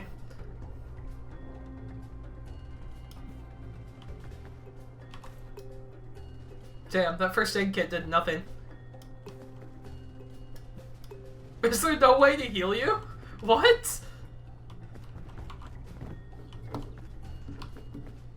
That's wild. No. Oh, he's awake. Okay. That's what my pee looks like in the morning. From the Jägermeister, isn't it? Dude, literally, how'd you know? Oh, I can't hear you.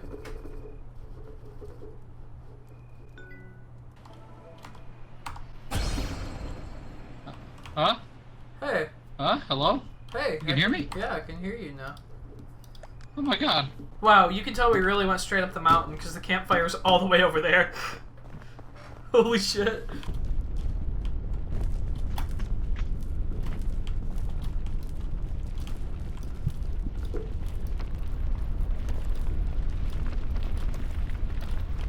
Whew. It's a lie. I don't have infinite health. I'm very hot. We have infinite balls. You can go there. Too late. I already rope launched. I missed it. That's so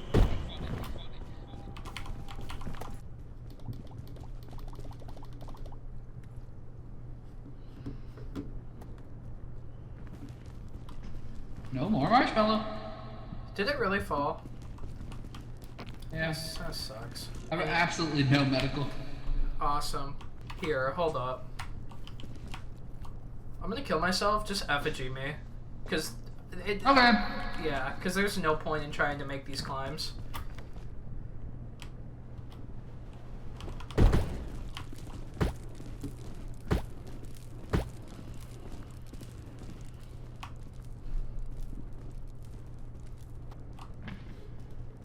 Alright, gamer.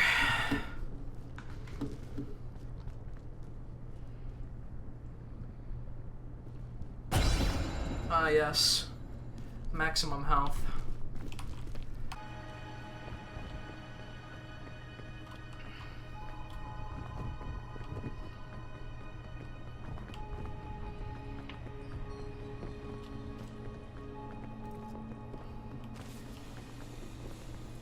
Two of them. Three of them.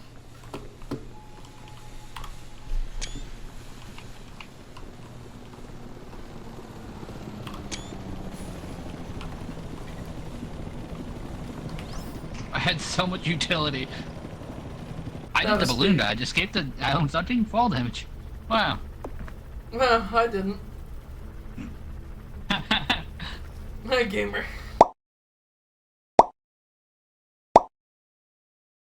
need the lantern yet? No. That's a Ascent 5. Yellow player, I was there. So many crusted red crisp berries.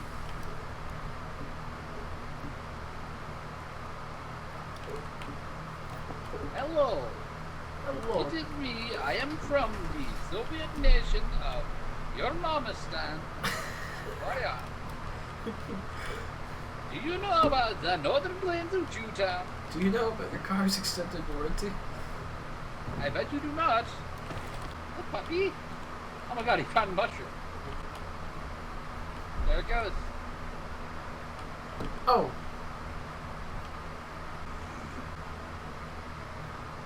I forgot that they do those. What?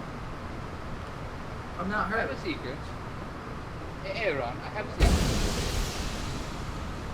I thought it did. Type shit. I'm just going for it with bonus.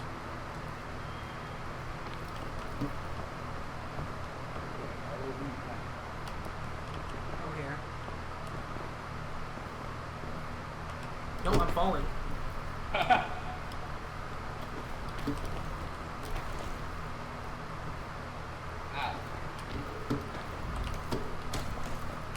Okay, I'm just gonna set my P10. Hold on.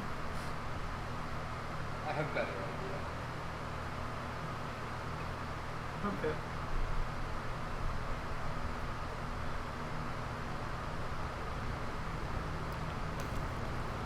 I hold that.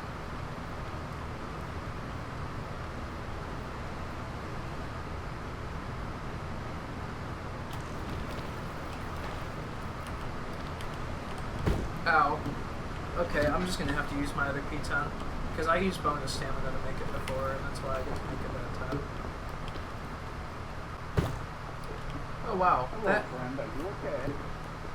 No, I'm gonna die as soon as the next ice storm hits because of how fucking hurt I am. You have any medical? No. That sucks. I have a wall fungus. I have a wall fungus too. I would have made that if I would have let my stamina recharge. I need to eat. I don't have anything to eat. This is awful.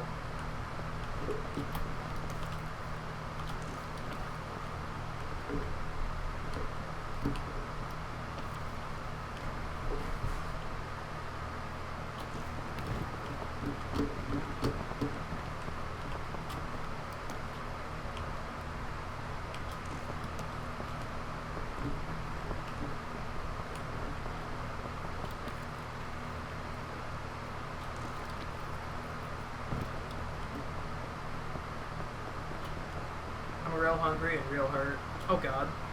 I found the gambling. I might die here. I might die here.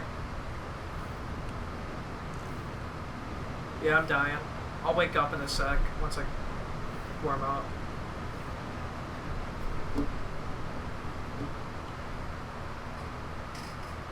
Okay, found the gamble. Very nice. Okay, I'm up. Oh wait, no, I'm not up. No, I'm up.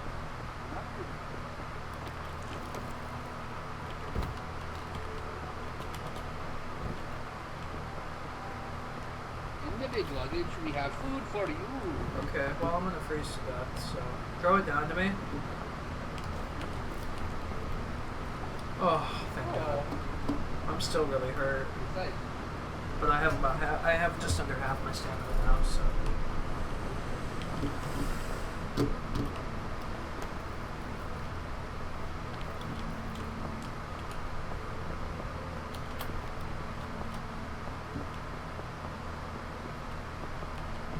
I would have taken the sports drink, but I'm too lazy. I had to jump, otherwise I die. Motherfucker. You should be safe. Not over there, over here. Over there it's scary, over here it's safe. freeze to death, Rita.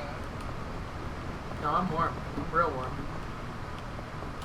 Oh my god, there you are. Here you go, money bag.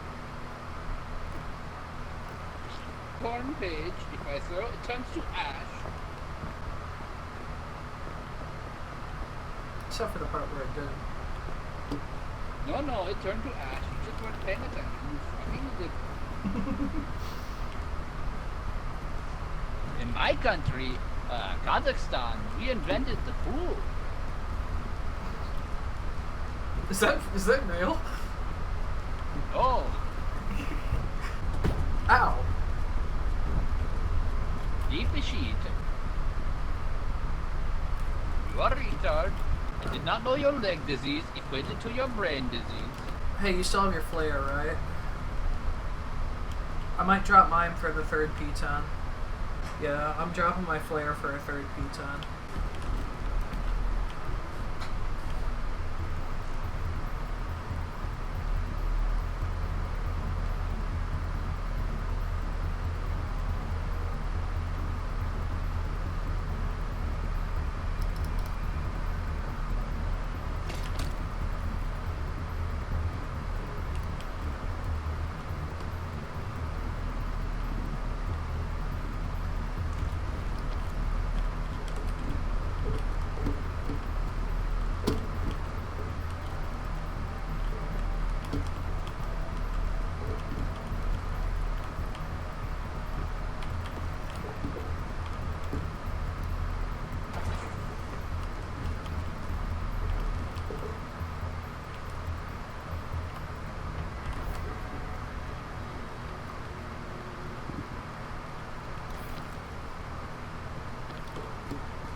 Oh yeah, you didn't have bonus stamina.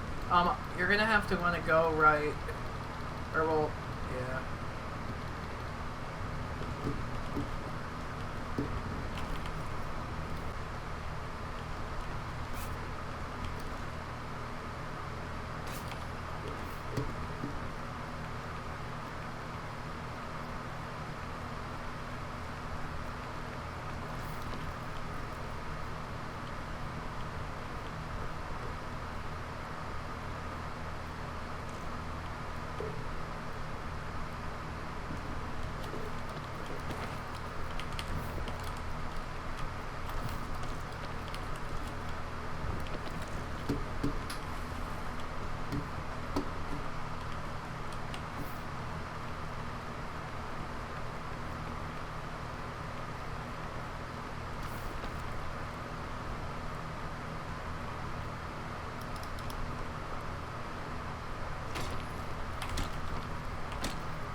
fly. I was literally just coming back to give you food because I was certain that you were starving to death.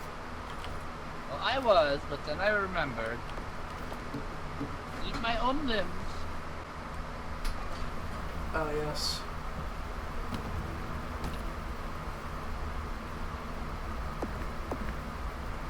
We did it, soldier. Hello. I am vampire.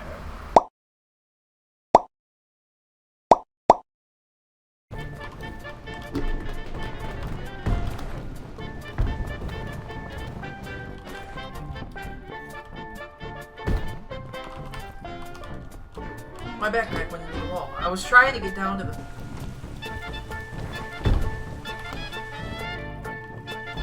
Motherfucker! Well, Hey, buddy, you freezed to death? No, you just couldn't fucking wait for me to go wrap my goddamn salmon patties up. I was gonna die if I didn't light the fire.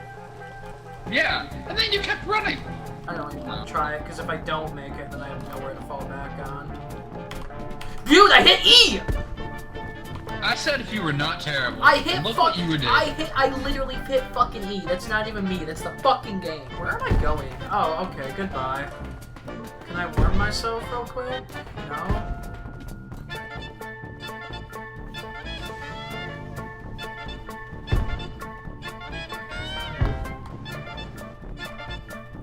Nope. God, we're fucking soft locked. Oh, now I'm just dead.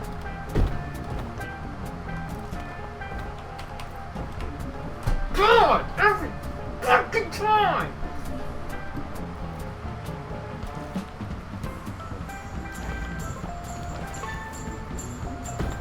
Oh.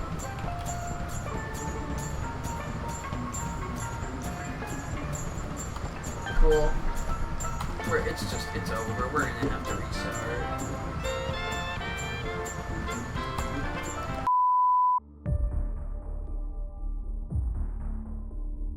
Alright, just loaded into peak after the new update, and guys, I think it might be broken. He's gonna take another stab at Ascent 5, but oh no, I'm in the elevator this time. Alright, so I don't know what that was about, but I don't know why this mouse has, like, proper fucking drift. I don't know if it's because I'm using a phone charger to plug it in, but it's getting kind of outrageous. Anyway, as the guy from The Office would say, I am ready to be hurt again. What the fuck is that up there?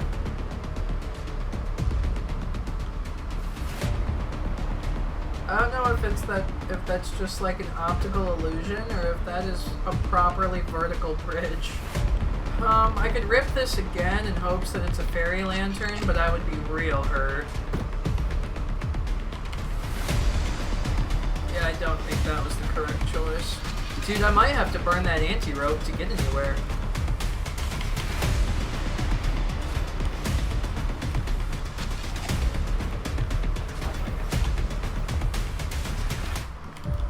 See, this is where...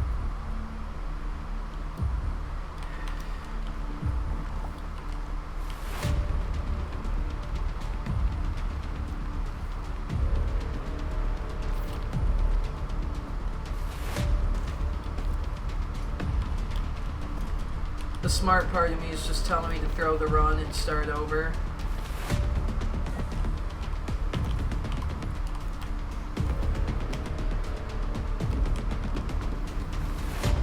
I see a box down there and on my right that I'm hoping is going to have some of the medical I need. No, but that airline food is going to be solid. I'll tell you what a fella really needs is some bandages. Or remedy fungus, or something. I don't know why I went this way. This looks like it goes nowhere, but we have to sit and wait on the poison now. It actually doesn't look like it goes nowhere, but you know what? If I get over here and it just dead ends me, I'm gonna be mad I wasted that rope launcher.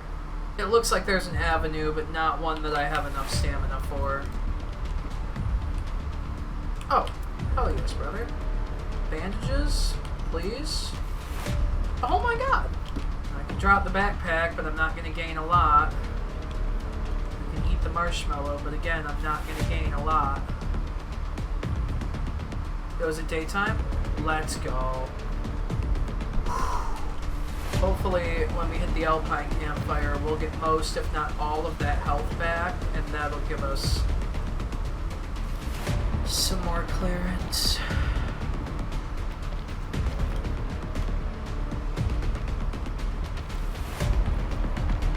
Because we've really been struggling with the health ever since I hit those 2 ancient luggages at the beginning. Dude, another Pandora's lunchbox. Unbelievable. Explorers and ancient over there, so I'm gonna go right, ignore the big one.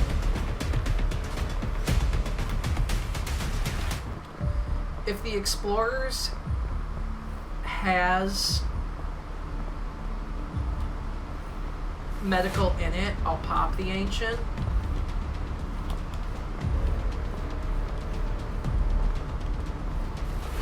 There's 2 ancients.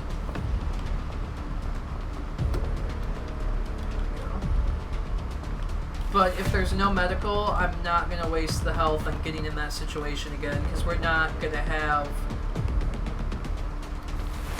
the luxury this time. We're going to need that. Fucking piton and a lollipop. Which sucks because I can use these. Do I pop one of them? No, just go. But if they're fairy lanterns... Fuck it. I'll hit one. Cure all.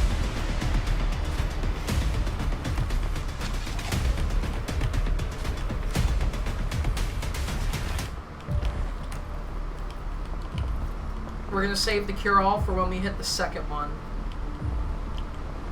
We're gonna hit it. Cure-all's good. I don't think it helps with cold though.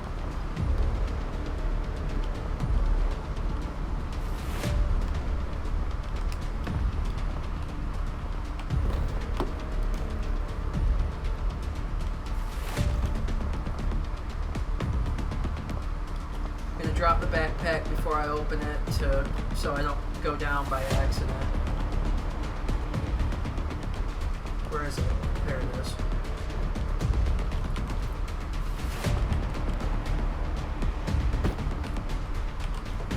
I'll take it.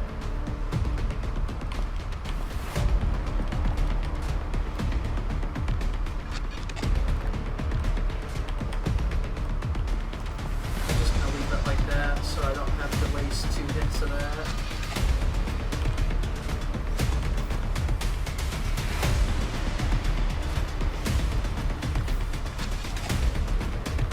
I'm wondering if the move is gonna be to wait for night.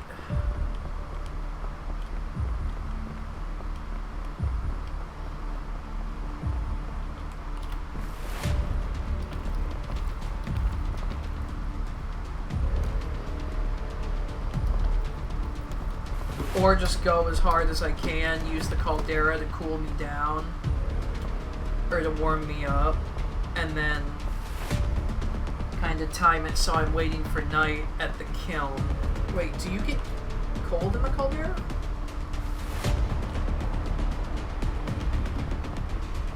You don't. It does keep you warm. Shit, we didn't hit our statue. I don't think it'd be anything I'd take, though. So we're just gonna leave.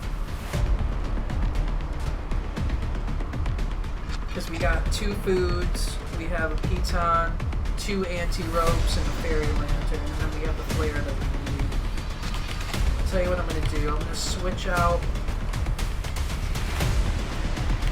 the flare and the piton, so the piton's ready to be activated mid-climb if we need it. Damn it, that's a lot. We don't have any first aid outside of the fairy lantern, then again, that's what it's there for.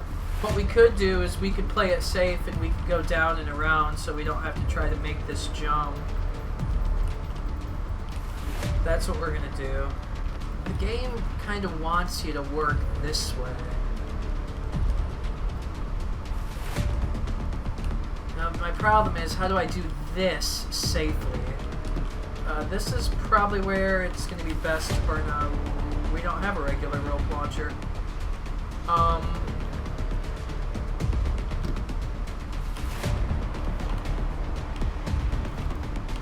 Anti-rope spool, I guess.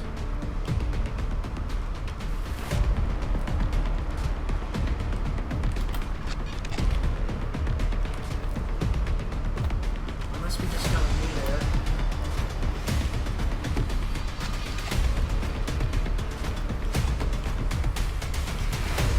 Yeah, this way. No, this is the way I went before, guys. I solved the flare, right? Okay, thank God. I was about to say, dude. Well, we didn't use the anti-rope, we didn't use the second piton, we didn't kill the fairy lantern because we didn't take another hard fall. We did okay, guys. Get me out of here, Ghost Rider. Let's go! We did it, chat. Let's go! We're so back.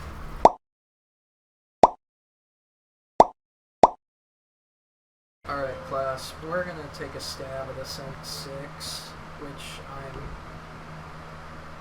low-key terrified for, but I have a few ideas on how to tackle it that involve loading up on bonus stamina and maybe dropping the backpack in the kiln.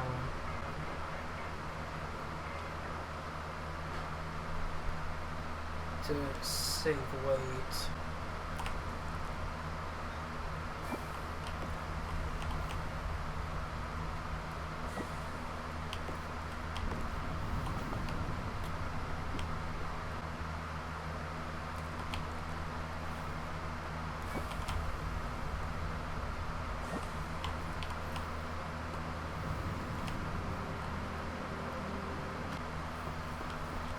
Wow.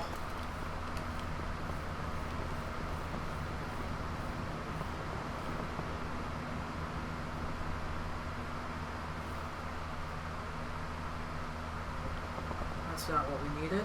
Wanted to save the lantern for the next night because I'm probably not going to make it up here in one day. Oh, I see the hot springs now, up and on the left.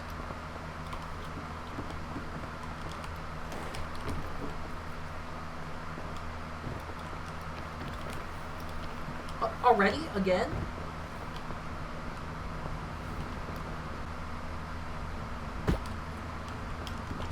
Fairy lantern, that's clutch. We could use the fairy lantern to clear the rest if we absolutely need the stamina, but I would like to save as much of it as I can. Because, like I said, I know I'm probably not getting up here with the daylight I have left. Hoping for food and like either bandages or a heat pack. We kind of got to go too, because I feel like I'm eating into the time limit here. And we haven't even started the hard part of this. Really? We have another fairy lantern. Marshmallow for the stamina and keep the airline food.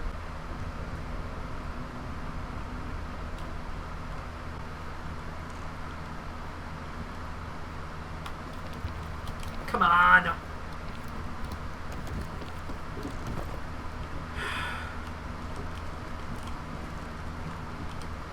know what to do.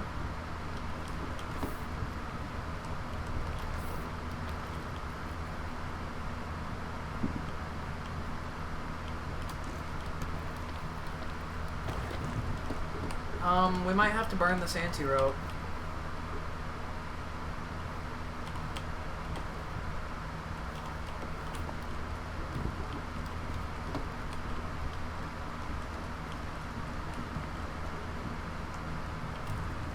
Unless we can somehow get up there. Which feels like what the game wants me to do, but...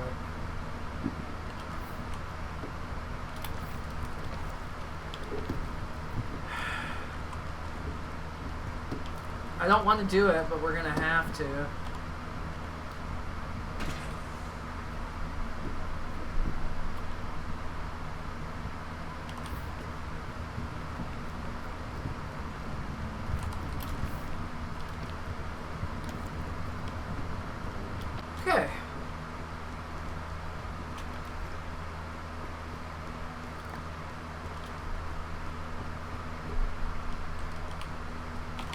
We didn't even use that airline food.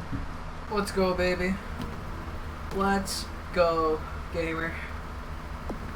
Absolutely brilliant. Masterful performance, Max. Masterful drive. Good job. Checkered flag right here.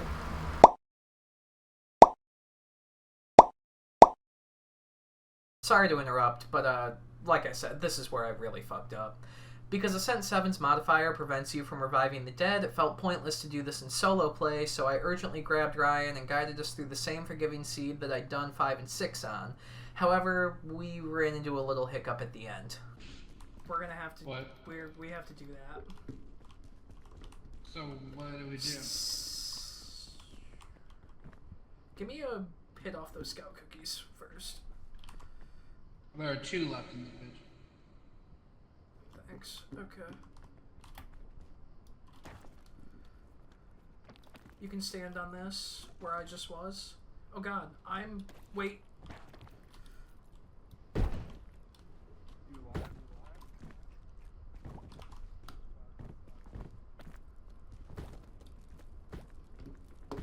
Of course the scout effigy is on my body. You have to make that jump. Should I go down and get you? You can stand on the first thing. Should I go down and get you? Yes, no. I think the scout effigy is in the lava. That's the thing.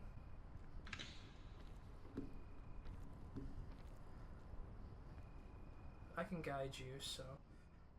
Okay, you know where? You said you know where you're going. There's no chest there. I was like, the way I see this, it's 16 level. Alright, come on. Man, I'm trying to do this on the first person. Go stand back, actually, yeah. Okay, I'm trying to what I did here. I remember, I think. You don't need that original somehow. So if you use pizza, or you can go all the way over straight and stand on that big hill in front of you. And try to get that way, because there's no ledge above you, I think. Above that. Or you can like put the pizza on your cross up there. Like, up here? Yeah, because you don't need that bridge. One problem. I don't have the flare.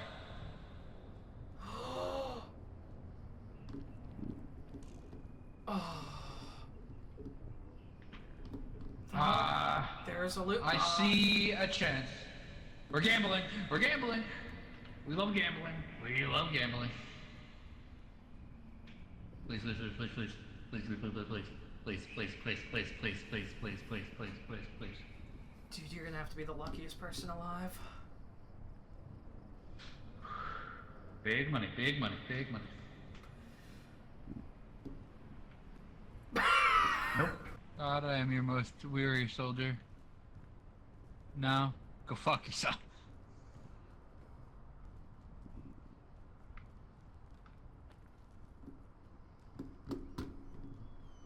Go back the way you came. Don't. I know, I see a rock way up there, but like... You can, but it's easier the way you came. Oh, I'm already here. Okay. So what do you have at this point? Nothing but the rope spool? Just a rope spool. Fantastic.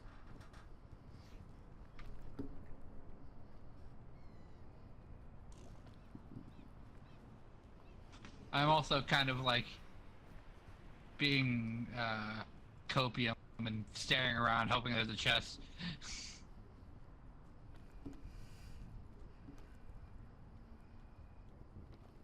There's not. You're at the peak.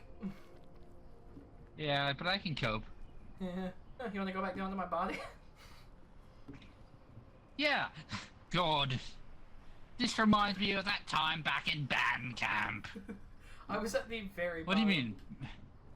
What do you mean band camp, Ryan? I mean,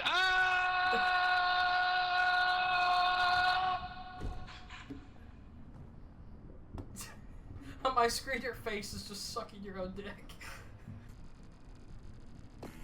This is straight down. Well, that was thoroughly unsatisfying. I still have this gay ass stash, and you got that nice ass stash.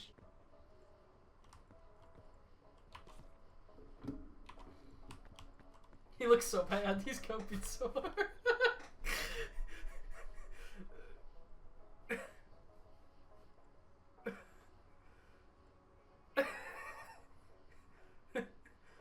He's so bad. Mamma mia, that's a spicy meatball. We came back the next day to try it again, but what we were matched with was probably the worst seed I've played to date. On my first solo run, I made it to the Alpine using a few rope launchers. Holy shit, I think I might have figured out what the game actually wants us to do. What? It's hard to explain, but I think I'm cooking here. Center? But but when Ryan hopped on to play with me, our loot spawns weren't as good, and we were matched with the Tropics that was absolutely impossible to beat on Ascent 6 and 7 because of the haste and stamina depletion modifier. Ow! Dipshit. There's nothing fucking over here!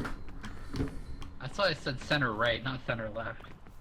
Dude, it's a flat fucking wall. We're gonna have to climb the tree. Oh. I met it.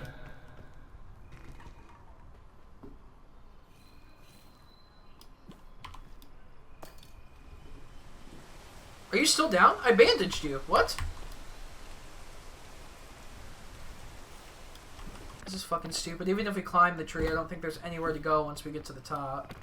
I like how we've just been kind of dicking around at the base of this. Yeah, because there's nowhere to fucking go. You know, I see something wrong with the tree. The fact that there's a waterfall in it? That might be what I'm seeing, and Okay, I have an idea. Can you chain launcher to the bush right there? Perfect. Let me warm us up real quick and just kill the rest of this lantern. And then pray that we don't freeze to death.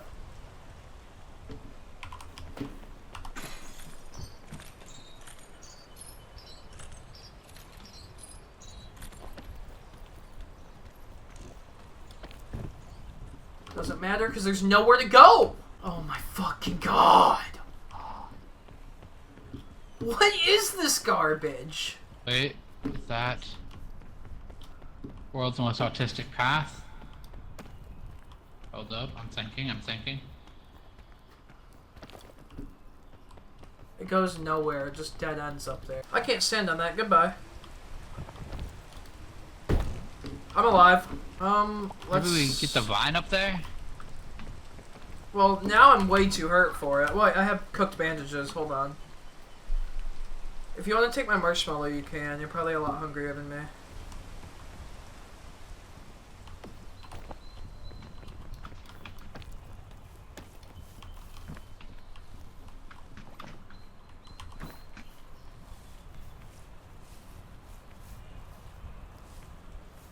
Hey, the vine dead ends. It's not generated all the way.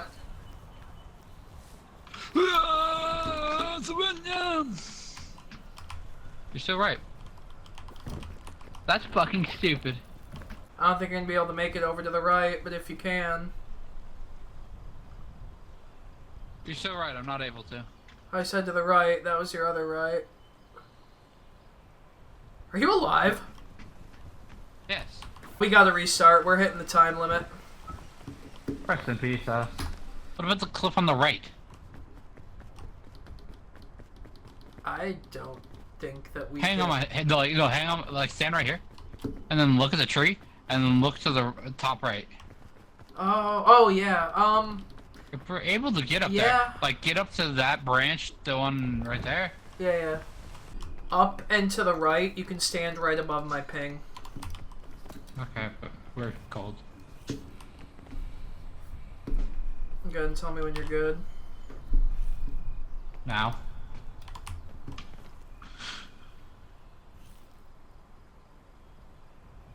Did you make it? Just barely. Okay, I'm gonna need your hand. I've got it out. Oh. Box. So we have the left option, and that's pretty much it. Well...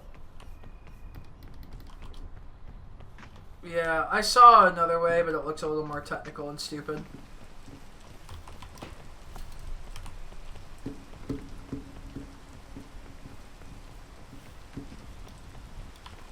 I have a little left on it, but I'm saving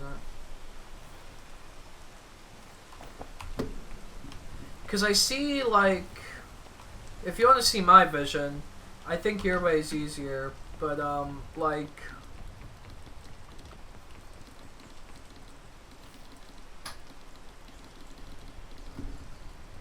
Were you following my pings? No, there's fog. Yeah, that seemed fucking stupid. I'll keep it a buck with you, that looks fucking awful. Alright, let's go. Hey gamer, where'd you go? Apparently I couldn't stand on a ledge. Are you It was okay? just like yes. I'm literally right beneath you. Okay. I don't have a better idea, and I'm really poisoned. Where are you? I'm here. Like, where's here? I can't see your name tag. Oh. Hi. I'm really poisoned, so I'm just gonna stay in here. I think if I have enough stamina, I can get up past, like, the poison. There's a thing you can stand on up there, barely, but it's kinda finicky with the poison. I was hoping you were above me somehow. I was gonna throw you the rope spool and have you...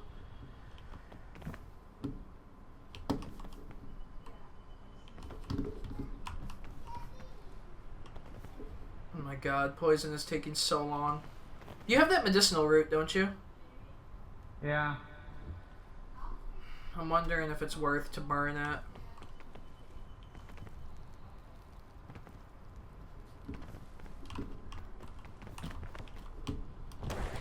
Secret tunnel. Secret tunnel. Through the mountain. Secret tunnel. Yeah. I think I know what. I think I can see maybe a plan. Secret tunnel.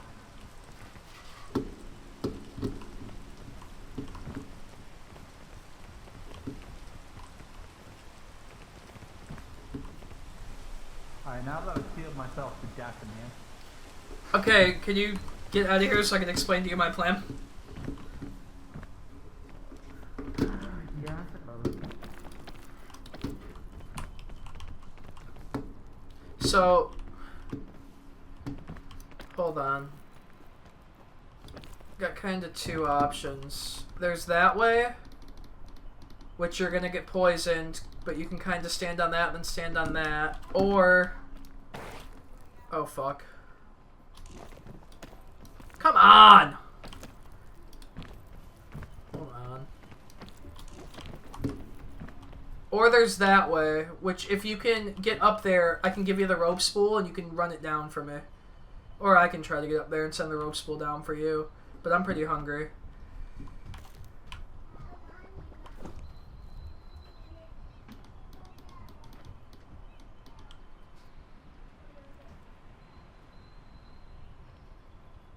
Well, that's awful.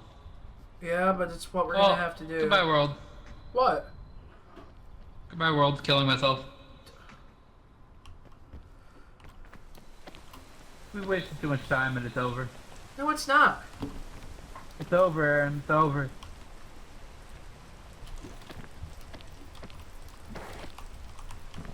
Okay, then let's try this way. It's, I don't believe in this way. I'm dying. I Dying got of cancer. Dying of what? I caught cancer, Aaron. Give me the rope spool. No, I got cancer. Give me the fucking rope spool. How am I gonna hang myself if I have cancer? Hi, if I don't got the rope. Where's the rope? I have cancer. Give me the. Oh, I hung myself.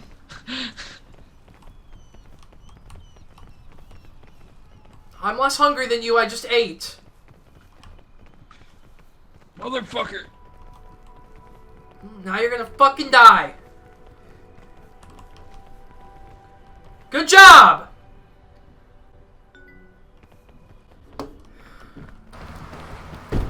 Motherfucker. There's a first aid kit on my body. I'm fucking cold. Where'd you die? Straight down.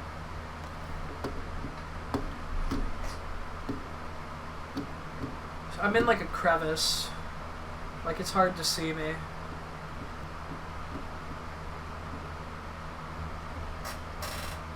We'd probably be better off just restarting.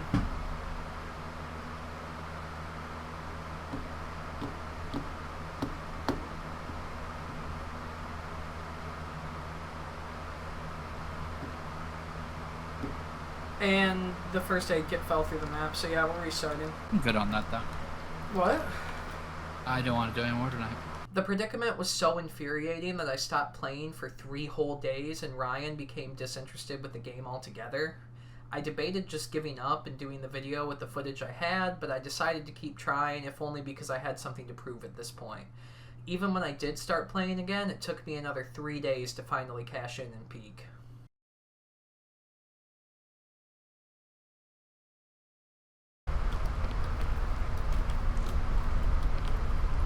Why would I do that?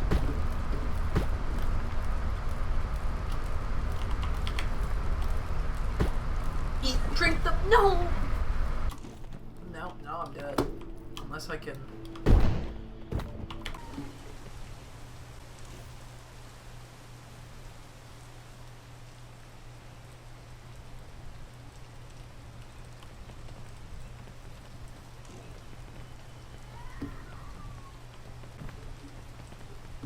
Oh, we made it, but time limit got us. Oh! Damn it.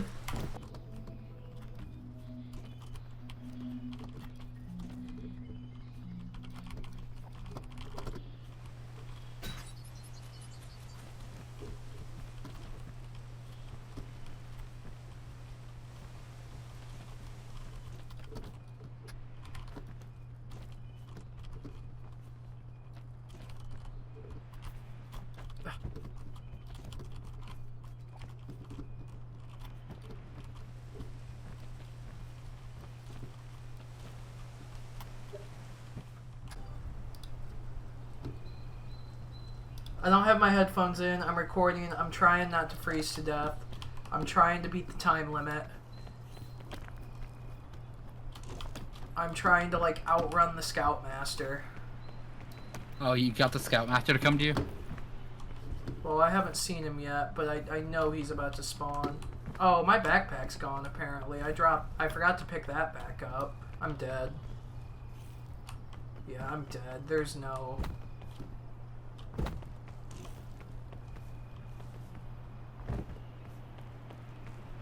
Yeah. Let's do a little Goodbye. I trapped myself, and I don't have a lantern. I'm coming. I'm gonna... you're...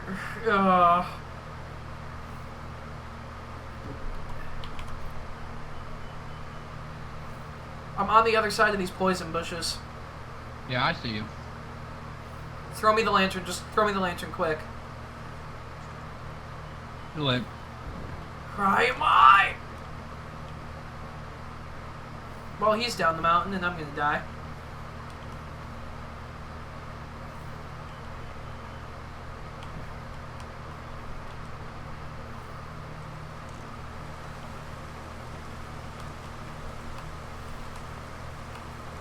Yeah. Why'd I do that? I have no medical.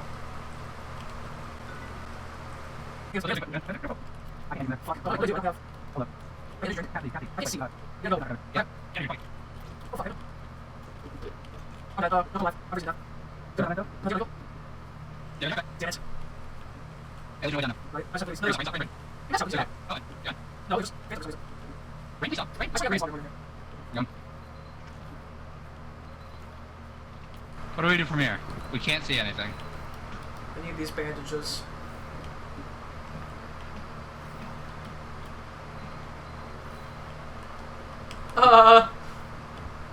Where are you, King? Hi. Hi! I have one option here. Don't you tell me! There was no line, there was no line. Fuck! Oh, there was a chain!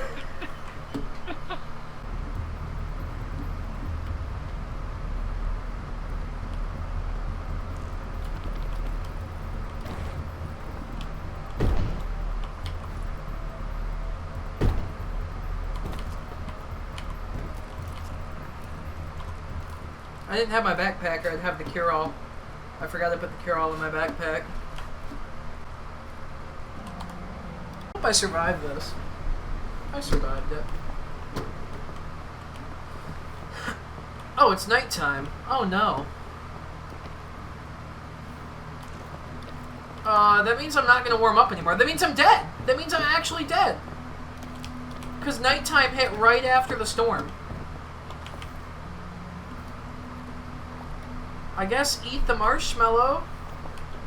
What the fuck? I'm dead. I don't survive this.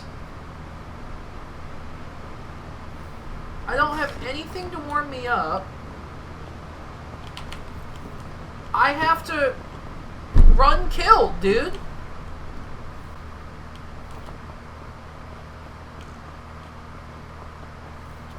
I can run around on the surface real quick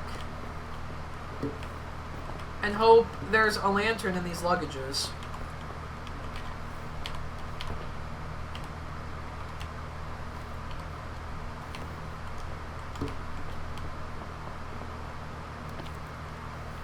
I'm gonna leave my backpack there. Dude, if there's no lantern in this box, it's run over. Nope, I'm just gonna freeze to death right here. I can't get to the box because I'm not gonna survive the... Fuck!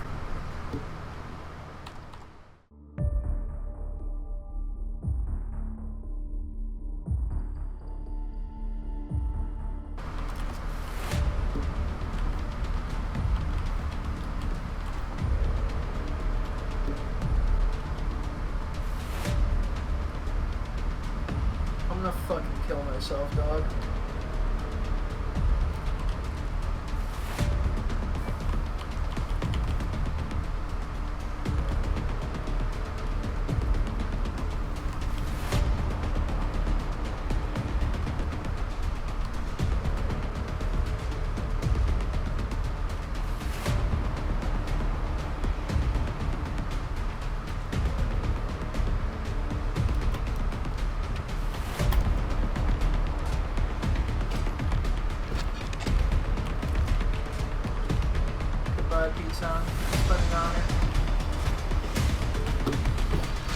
I took damage from that?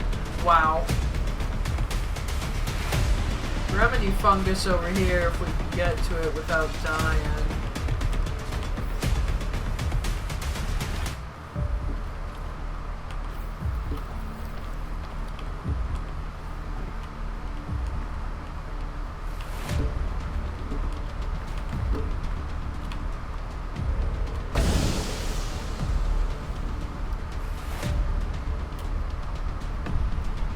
Okay, I know I was over here because I remember throwing the bald shroom against this wall. I don't know where I went after this, but I remember that tree was too far away to...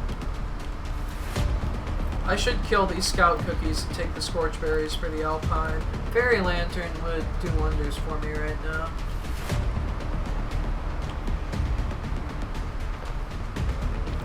Cure all works. Oh, and a portable stove.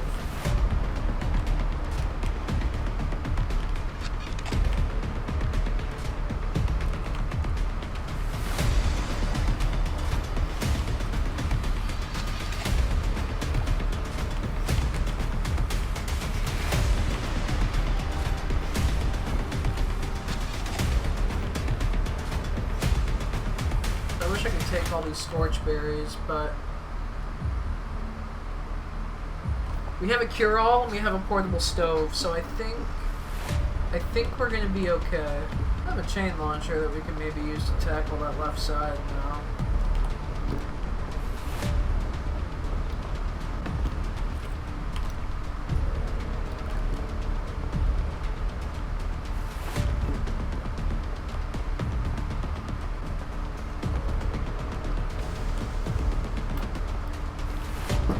Yeah.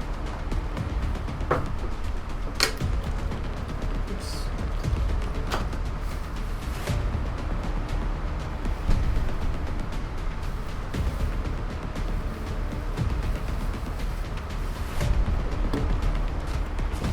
Ah, I knew that was gonna happen.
Oh, you can't chain launch that vertically. What do we even do? Oh, we have the cure-all. We're okay. There we go. Okay, we're good. I forgot about the cure-all. I was just standing there grab-assing with my fucking brain, trying to figure out what I was gonna do.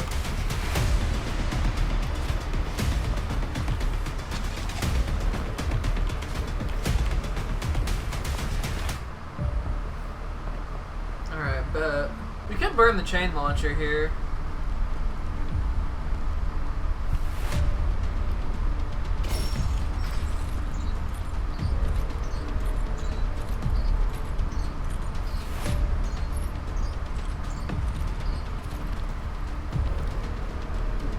Free up some weight too. Ooh, eggs.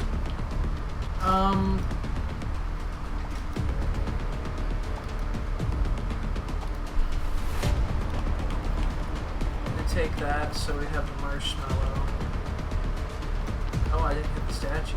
What's in the statue? It's a rope spool.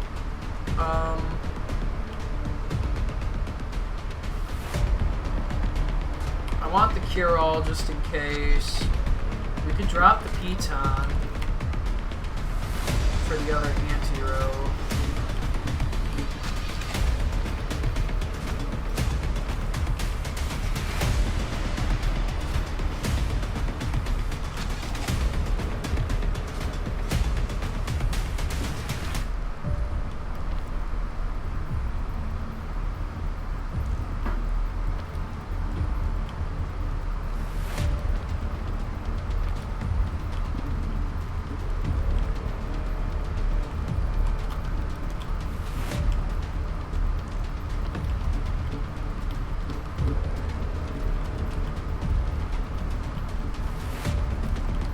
See, now I'm in a pickle because I'm really not supposed to be over here.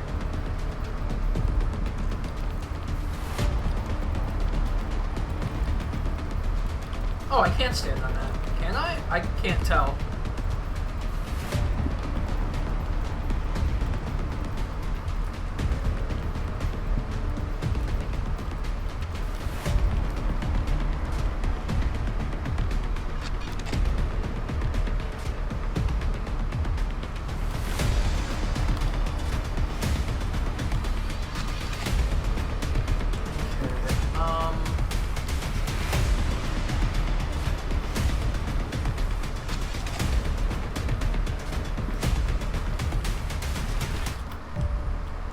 I feel like that hurts you a lot if you touch it, so I don't want to risk it. I can... Here's where I can probably use the anti-rope and just go straight up here and just bypass a lot of this.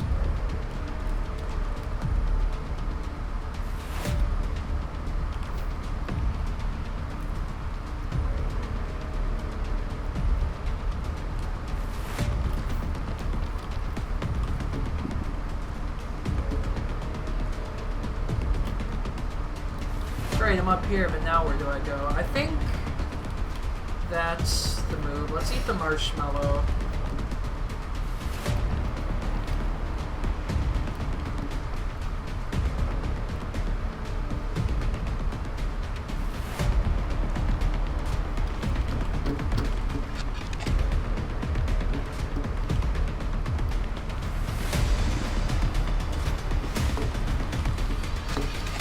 Again, I feel like I'm definitely not supposed to be going this way. Can I do this?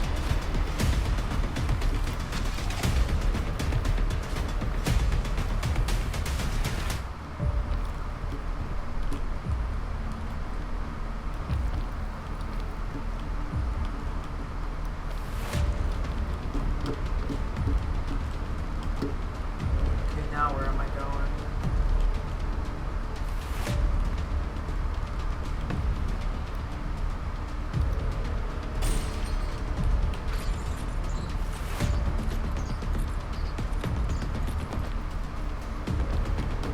Now we can kind of get ourselves corrected onto a path that's more in line with what the game wants me to do.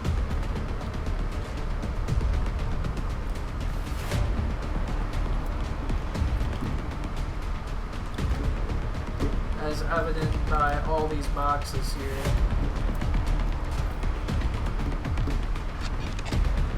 thought there was a fourth one.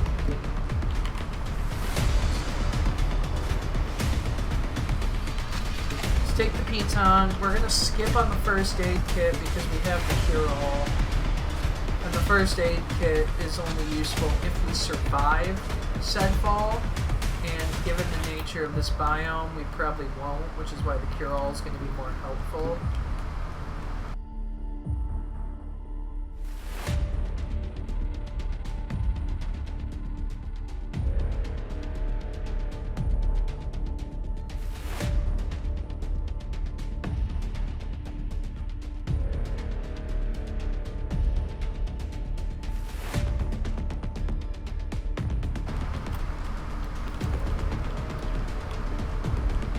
Trying to avoid using the rope launcher, but we're so close to the top, it probably wouldn't be a bad idea just to spend it.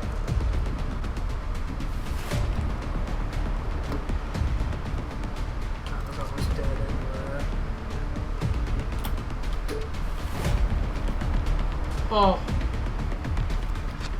Wow. Dude. Oh. Okay, there's really nowhere to go here. I think I want to go back down and use the rope launcher and just kind of see if I can bypass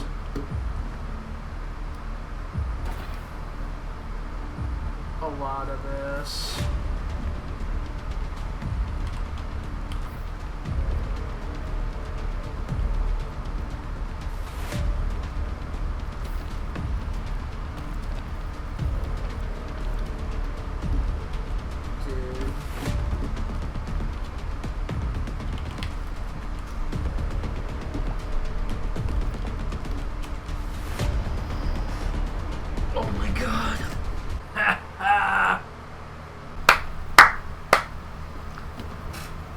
Let's go, gamers. We're so bad. My god.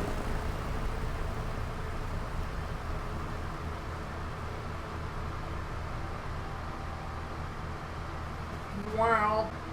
Every mode you complete adds scout badges to your character's in-game sash and unlocks additional drip that you can customize your avatar with before the start of every run by interacting with your passport at the airport. Mushroom!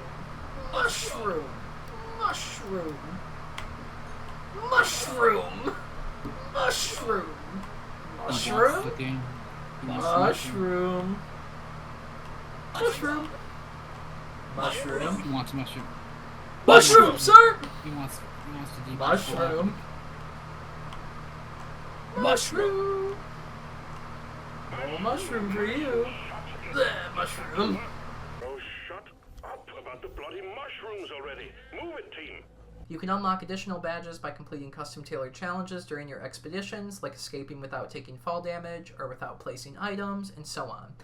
The unique thing about the scout badges in this game is that they also serve as peak Steam achievements, giving you actual incentive to notch a, quote, perfect game, as it has its gameplay implications. And you can come back and do all this in a unique seed every day at any difficulty you want, with friends, without friends, however. With Peak, the world is yours. You can choose how you play and when you play, and the game is there to provide a unique, custom-tailored experience at your convenience. In Peak, you don't serve the game by completing dozens of nonsensical, mundane tasks. The game serves you. And to me, that's beautiful. Reminiscent of what a game should be. The main thing that makes each of these Friendslop games beloved is the unique style that each of them have. In Peak, you play as these little dumb fucking goobers. In Repo, you play as literal eggs whose mouths move in sync with your proximity chat, and their eyes are bugging out like they look like they know they aren't supposed to be there, and then the vast color spectrum is muted with this horror overtone. In Valheim, the entire game is made of polygons, but still looks absolutely beautiful. Dreadline is cast in a cartoony, Borderlands-like art style. Everyone in Sea of Thieves looks like a caricature, and so on. None of these games are dull, and unlike the majority of video game ecosystems at the moment, none of these games have similar formulas, but instead they have similar visions. And that's priceless. I think one of the biggest things that makes Peak stand out with the charm and vision of older games is that there are items in this game that do literally nothing. Bing Bong is useless and only serves as the means for an achievement. The same with the Bugle. The blowgun trolls the shit out of your friends. Flares found earlier in the game seem pointless because there's a box of them at the peak to call for rescue, and so on. But the beauty of these items is that depending on your playstyle, you can make them useful. Bugles can be used to create signals and mitigate hindrances caused by proximity chat. Flares can be used to mark your location so friends can spot you easier. Blowguns, while entirely lethal to players, can be used to break beehives and trigger poison cushions, clearing safe passage for you. With proper communication, you can make these items advantageous, or you can just use them to troll and have fun with your friends. And one of the most impressive feats is that the developers more or less made this game in a month. And it's this charming. This is dumb. Oh, oh. No health damage. Apparently I didn't touch the lava. Yeah, watch you go inside the lava. I don't know how. It's almost like this game is a charming experience, not an Ascent 7. Peak is beautiful, but it's not without its criticisms. Because we played this game so early after release, it's susceptible to many bugs and glitches. The biggest nuisance we encountered early on was rejoining spawns you in this inescapable ether that slowly freezes you to death and triggers the Scoutmaster against your friend. I'm black. I'm waking up. I'm waking up.